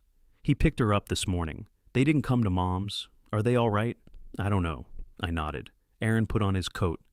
"Thank you for not asking me to find out. I'm learning." After he left, I washed our plates and wrapped the remaining pie. At 9:30, Rebecca texted, "Did you eat?" "Yes." "Was it terrible?" "The turkey was." 3 dots appeared. "Then you should have come." I typed, "Did you want me there?" The dots vanished. 5 minutes passed. Finally, she wrote, "I thought about calling." I answered, "I would have picked up." She answered the next morning, "I know." That was all. I carried the sentence with me for 3 days. It sat beside me while I helped Walt install the new leg on the side table. It followed me through the grocery store. It stood in my office while I moved Rebecca's present from the shelf to the desk, then back again. Saturday afternoon, she texted, "Are the chairbacks ruined?" "No." Even though the clamps came off early, they had been clamped long enough. A minute passed. "Can they still be finished?" "Yes." Another minute. "Will you help?" I looked at the words. "Do you want me to come to the house?" "Yes." "When?" "Tomorrow at 10. I'll be there." The exchange was so direct that I distrusted it. Then I felt ashamed for distrusting it. Then I distrusted the shame. I packed my tools Sunday morning. The marking gauge remained wrapped on my desk. I picked it up, put it in the toolbox, took it out, and carried it separately. Rebecca opened her front door at exactly 10. "Hi." She looked past me toward the driveway. "Where's your truck?" "I parked on the street." "You always park in the driveway. Marcus's car is there. There's room behind it." I didn't know whether he was leaving. "He is." That sounded ominous until Marcus appeared in the hall wearing a jacket. "I'm going to my brother's," he said. "He bought a refrigerator he can't get through a door." "Commercial?" I asked. "Residential? He's losing his touch." Rebecca stepped aside so I could enter. Marcus looked at the wrapped package under my arm. "Is that it?" "Yes." Rebecca frowned. "You told him?" He guessed. "You told me," Marcus said. "When?" "You sent me 14 pictures of marking gauges. I was comparing them." "Of course." He kissed her cheek. She did not pull away, but she did not turn toward him either. "I'll be back around 2, he said. "You don't have to leave." "I know." The words were gentle and deliberate. He nodded to me and went out. Rebecca closed the door. "You two talk too much. We mostly discuss refrigerators. He called you the night we fought. He was worried. He had no right to tell you. He told me you were taking a few days apart. Nothing else. That was enough. He asked me not to use it against you." She looked toward the dining room. "Did you?" "No." "Did you think it?" "Yes." "Thank you for your honesty. You don't sound grateful." "I'm trying. Try harder." She looked back at me. For a moment, neither of us knew whether I had gone too far. Then the corner of her mouth moved. "That sounded like Mom," she said. "It was. She says it constantly." "I know. I thought it was hers. Most of our best material is stolen." The dining chairs stood where we had left them, arranged around a table with no finish and several pale rings from coffee cups. Dust had settled on the seats. One chair wore a folded blanket because Marcus had been using it at his desk, despite my warnings. I lifted the blanket. "You sat in this?" He did. "The back isn't reinforced," I told him. "You let him?" "He's 41. Age does not make glue stronger. I'll add that to the family crest." I pressed both hands against the chair back. The joint held. "Lucky," I said. "He weighs less than you. That is not the point. It seems structurally relevant." I gave her the look she wanted. She took the wrapped package from beneath my arm. "Can I open this? It has your name on it." That wasn't a yes.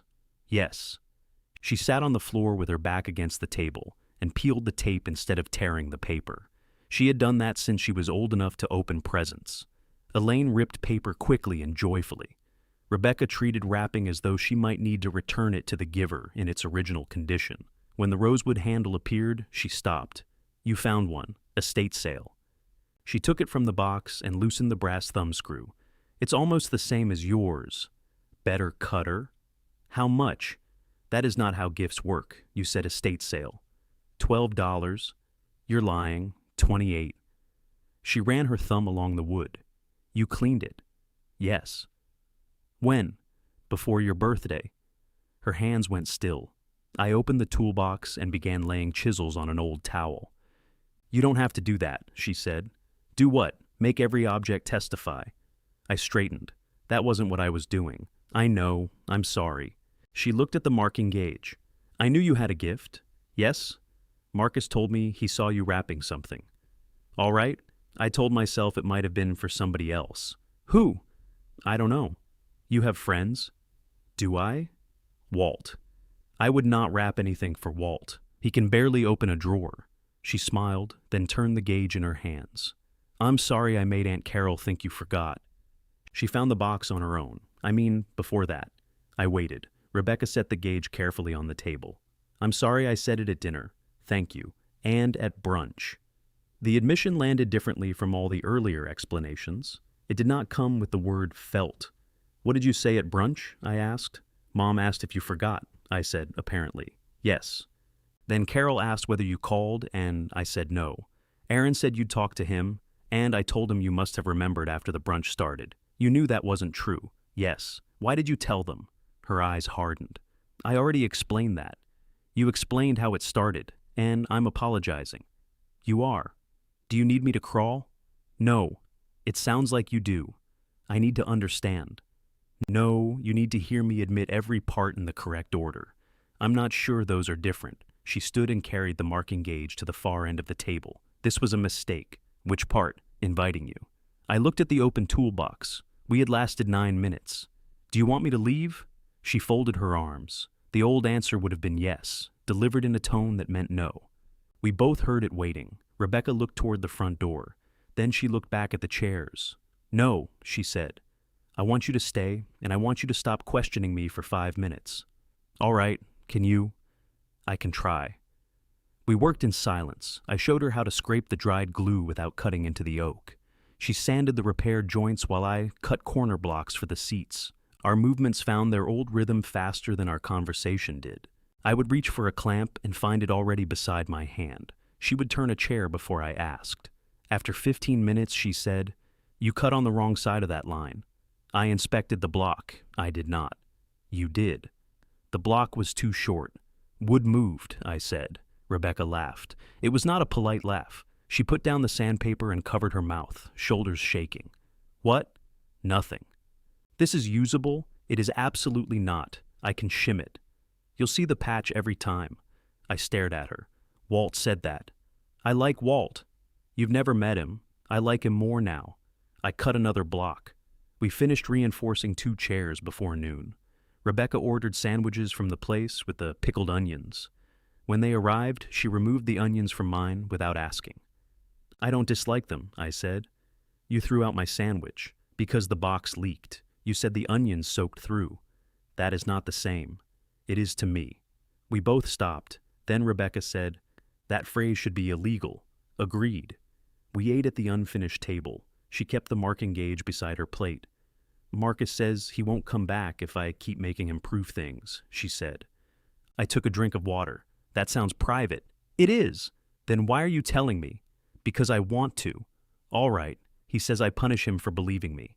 I did not say that Marcus was right. Rebecca looked at me. You can say it. I'm trying not to make you a pattern. Her eyes filled. Did he tell you that too? Yes. He's annoying. Very. He came home after Thanksgiving. I told him I didn't know if I wanted him here. What did he do? He said he would sleep in the guest room until I figured it out, but he wasn't packing another bag unless I clearly asked him to move out. That seems reasonable. It made me furious. I can imagine. Then it made me feel safe. That surprised me. She wiped a crumb from the table with her fingertip. I don't know how to ask people to stay, she said. It feels like handing them the weapon. The weapon being that they know you care? Yes, people usually know. You didn't. When? After the divorce. I knew you cared. I thought caring made contact more painful. For who? Both of us. You decided that. Yes. She looked down. I said, I'm sorry. You apologized already. I'm still sorry. She pressed her palm flat against the table. Mom said she made it easy for you to leave because she always gave you something to leave from. I considered that. She made leaving easier to explain, I said, not easier to do. Did you want her to stop you? The question surprised me. Sometimes? Did you tell her? No. So you did it too? Yes. Why? Because asking somebody to stay feels like handing them the weapon. Rebecca looked up. There was no victory in her expression, only recognition. I continued. Your mother and I spent years giving each other tests we were secretly afraid the other person would pass. She would say, leave. I would leave the room. Then I would wait for her to come find me, which was my own kind of test. You acted like you didn't need anybody. I wanted to need people quietly. That isn't better. No. She looked toward the chair beside her. You did look calm when you played the voicemail? I wasn't. Part of you wanted to win, yes. The answer cost me something, which was how I knew it was true. I wanted the lying to stop, I said. But when I took out the phone, part of me wanted everyone to see that I had been right. I am sorry for that part. You promised you wouldn't play it. You gave me permission. I put you in another test. Yes. I thought if you loved me, you'd refuse. I almost did. Why didn't you? Because I was angry. Because you had changed the story in front of me again. Because I was tired of being the only person who knew what the message said. She nodded slowly. I'm sorry, she said. I made you choose between two wrong answers. Then I blamed you for choosing one. Thank you. I still wish you hadn't played it. I still wish you hadn't asked. Fair. We returned to the chairs. By 2, all 4 were reinforced. The split seat still needed repair, and the entire set needed final sanding and finish. There was enough work left for several Saturdays. Marcus arrived while we were sweeping sawdust. He examined the corner blocks. Can I sit now? No, Rebecca and I said together. He raised both hands. I packed my tools, but left the marking gauge on the table. Rebecca followed me to the front door. I haven't corrected the group, she said. I know. Mom already did. That was her correction. What do you want me to write? It has to be your sentence. You know I hate it when you say things like that. I know. What if I call people individually? That's up to you. What if I'm not ready? Then you're not ready. She studied my face, looking for pressure. I made sure there was none. Are you going to keep the voicemail? Yes. Her mouth tightened. For now, I added. What changes later? I don't know. That sounds like leverage. I know it does. Then why? Because I'm not ready either. She nodded. I drove home without knowing whether we had repaired anything beyond 4 chair backs. At 7, the family group chat showed a message from Rebecca. Dad did not forget my birthday. I told him not to come or call, then told people he forgot when he listened to me. I was hurt, but that does not make what I said about him true. I'm sorry to everyone I pulled into it, especially Dad. Susan responded with a red heart, then deleted it and replaced it with 2. Carol wrote, Love you both. Aaron did not respond. A separate message arrived from him a minute later. I'm proud of her, but I'm not carrying that to you. I wrote, Understood. At 10:43, my phone rang once. Then a voicemail notification appeared beneath Rebecca's name. I sat at my kitchen table for a long time before pressing play. Dad. Rebecca took a breath on the recording. I'm leaving this as a voicemail because I want you to have my actual words, not because I want to trap you. I know saying that makes it sound more like a trap, but I don't know how else to start. There was a faint creak behind her, one of the dining chairs, probably the one Marcus had been warned not to use. I knew you remembered my birthday. I knew before brunch. I knew when I left the first message. I thought you would come anyway, and when you didn't, I was embarrassed. Mom asked if you forgot, and I let her believe you did. Then I said things that made everyone else believe it too. She stopped long enough that I checked whether the message had ended. I wanted you to look wrong because saying what really happened made me look cruel. And once everybody felt sorry for me, I didn't know how to give that up without admitting I'd lied. So I kept going. I told myself I was describing how it felt, but that isn't what I said. I said you forgot. You didn't. Her voice tightened. I'm sorry I used the divorce to excuse hurting you. I'm sorry I made Aaron carry things between us. I'm sorry I put Marcus in the middle. I'm sorry I kept changing the rules and called it love when I wanted you to guess the new ones. Another pause. I still need you to know that when you left after the divorce, it felt like you discovered your life was easier without me. I know that isn't exactly what happened. It's still what I've been carrying. She inhaled slowly. You don't have to call tonight. I'm tired, and I've said everything badly enough for one day. But please come tomorrow morning if you can. 9 o'clock. I want you to come. The message ended. I stayed at the kitchen table with the phone in my hand. The first voicemail had left me searching for a hidden instruction beneath her words. The second one gave me a time. At 8:59 the next morning, Rebecca opened the door before I knocked. You're early, she said. 1 minute. That counts. I brought coffee. Is one of them mine? Yes. Then you can come in. She wore old jeans and a faded sweatshirt. Sawdust remained in her hair from the day before, caught near one ear. Marcus was nowhere in sight. Is he here? I asked. He went to get breakfast. I could have brought breakfast. I didn't know what you'd bring. Food. You brought a grilled cheese to a fight. I ordered it there. She took her coffee and walked into the dining room. The chairs stood upside down on the table. Morning light showed every scratch we had not yet sanded.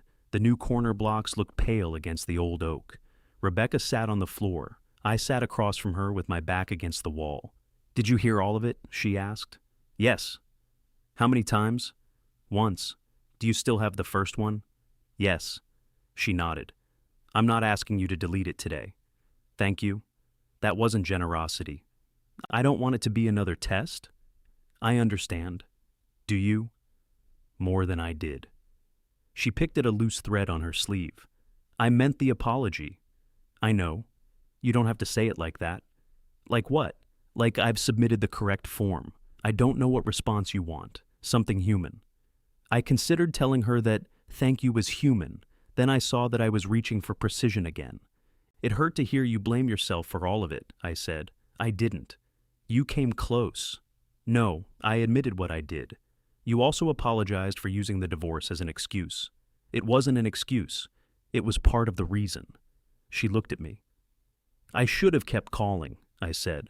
I should have shown up at the door and asked whether you wanted me gone or wanted me to prove I would come back. Not every time. Not forever. But at least once. I might have told you to leave. Probably. Would you have? I don't know. That's honest. I was scared of you then. Her eyebrows rose. Of me? Of how angry you were. Of what you might say if I gave you another chance to reject me. I thought you didn't care. I cared enough to become careful. That looked exactly like not caring. I know. She leaned her head against the wall. Mom says you did the same thing to her. She's right. You admitted that? Yes. Was there a witness? No. Then she'll never believe it. I smiled. Rebecca looked down at her coffee cup. I don't want us to become a project, she said. We already have the chairs. You know what I mean. Yes. I don't want scheduled emotional check-ins and a list of approved phrases. Good. I would need a binder. I'm serious. So am I. She nudged my shoe with hers. What do? We say what we mean. That sounds terrible. It probably will be. And if we don't know what we mean, we say that. And if I tell you to go away, I'll ask once whether you mean it. Once? Twice feels like a negotiation. She thought about it. Okay. And if you say yes, I will go. Her face tightened. But I'll tell you when I'm coming back, I added. Or when I'm going to call. You can do that? I can learn. The front door opened. Marcus entered carrying a paper bag. I have bagels, he called. Rebecca raised her voice. Come in here. Marcus appeared in the doorway and looked at us on the floor. Are the chairs dangerous again? Emotionally, I said. He handed Rebecca the bag. Everything all right? She looked at him. I want you here. Marcus nodded. All right. The statement was simple enough to sound almost ceremonial. He sat beside her and took a bagel from the bag. We finished the chairs over the next 4 Saturdays. Not every afternoon went well. Once, Rebecca accused me of taking over after I recut a piece she had measured. She was right. Another time, she sanded through a corner because she was angry with Marcus and refused to admit she wasn't paying attention. I told her she was punishing the chair for something it had not done. She told me I had enough language from therapy without having attended any. I left that afternoon after saying, "Clearly, I'm angry and I'm going home. I will call tomorrow." She answered on the second ring the next morning. The split seat took longer than expected. Old oak does not always accept repair, simply because the repair is sensible. We opened the crack, cleaned out years of dirt, worked glue deep into it, and clamped it slowly so the wood would not buckle somewhere else. When we removed the clamps, the line was still visible. Rebecca ran a finger over it. "Should we fill it?" "No." "Why not?" "It's closed, but you can see where it broke." "Yes." She looked at me. That was suspiciously meaningful. "It's a chair. Walt would be proud." We finished the set with oil instead of paint. Marcus was not allowed to vote after suggesting blue. By Christmas, the oak glowed warm beneath the dining room lights. The first meal around it included the 5 of us from Elaine's meeting, plus Carol and Dennis. Elaine brought potatoes, Aaron brought wine, Carol brought cheese because she believed every reconciliation required dairy. No one made a speech. Rebecca and Elaine argued about how long the potatoes needed reheating. Marcus sat in the formerly split chair until Rebecca told him he was choosing danger. Aaron refused when Carol asked him to find out whether Susan was still angry about being excluded. "Call her," he said. Carol blinked. "Me?" "You're the one asking," she called. I did the dishes because I wanted to, not because silence had assigned them to me. When Elaine joined me at the sink, I handed her a towel. "The table looks good," she said. "So does yours." Travis fixed it. "I know. He charged too much. I'm not discussing that." She dried a plate. Rebecca showed me the marking gauge. She likes it. She said it was the best gift she got. "I doubt that. You always do." I looked at her. Elaine shook her head. "I'm not starting anything. I'm noticing." "Thank you." She placed the plate in the cabinet. "You could have told me I was hurting you," she said. "I could have. I might not have listened. I know. You could say you might not have spoken clearly. I might not have." She smiled faintly. "That'll have to do." Family lunches resumed, but not on the old terms. We rotated houses. Aaron hosted once and served takeout because his oven stopped working. He called a repair company instead of me, then called me afterward to complain about the price. Carol hosted and allowed Susan to bring the cranberry sauce. Elaine's repaired table held through 2 leaves and 1 hard lean. At my house, people began bringing food without asking what I needed first. It was not a revolution, but it saved me from making mashed potatoes for 12. Rebecca and I still had blind spots large enough to furnish. She sometimes said, "Do whatever you want," then stopped herself and replaced it with an actual request. I sometimes said, "I'll give you space," when what I meant was that I wanted to escape. She learned to ask whether I was leaving the conversation or ending it. I learned those were different things. Marcus moved his clothes out of the guest room. He did not pretend the separation had never happened. When Rebecca told him she didn't care whether he attended Carol's anniversary dinner, he said he would stay home unless she gave him a real answer. She called him infuriating. Then she told him she wanted him there. Aaron stopped delivering emotional packages between us. The first few times, we accused him of being unhelpful. He accepted the accusation with visible pleasure. The old voicemail stayed on my phone. Rebecca never asked about it again. Her next birthday fell on a Saturday. On Thursday evening, my phone rang. Rebecca did not leave a message this time. I answered. "Are you free Saturday morning?" she asked. "I can be." "Breakfast at 9. Here." "Is this family breakfast or just us?" "Just us. Marcus is going to Elaine's, so she doesn't invent a surprise party. That seems wise." "I want you here, Dad." I smiled into the phone. "Are you sure?" "Yes, I am explicitly, unambiguously asking you to come to my house for breakfast on my birthday." "What if I would prefer 10? Then you may explicitly, unambiguously be late. I'll be there at 9, and don't bring anything." "Is that a test?" "No. I already saw the bakery receipt on your passenger seat." I looked through the window toward my truck. "You were in my truck?" "You left it unlocked at my house." "That is not permission." "Bring the pie." Saturday morning, I arrived with a chocolate bourbon pecan pie. Rebecca opened the door before I knocked. She wore safety glasses on top of her head, though there was no work planned. "You came," she said. "You asked." "I know." She hugged me before taking the bakery box. We ate pie after scrambled eggs at the restored oak table. The repaired line in the seat beside me caught the morning light, but did not open. When I left, Rebecca walked me to the truck. "Call me when you get home," she said. "I will." "And Dad?" "Yes?" I'm glad you didn't forget. I never did. I sat behind the wheel and took out my phone. The two voicemails were still there, separated by weeks and everything that had happened between them. I opened the first one. For a moment, my thumb rested above delete. Then I pressed it. The phone asked whether I was sure. This time, I was. The old message disappeared. I kept the new one.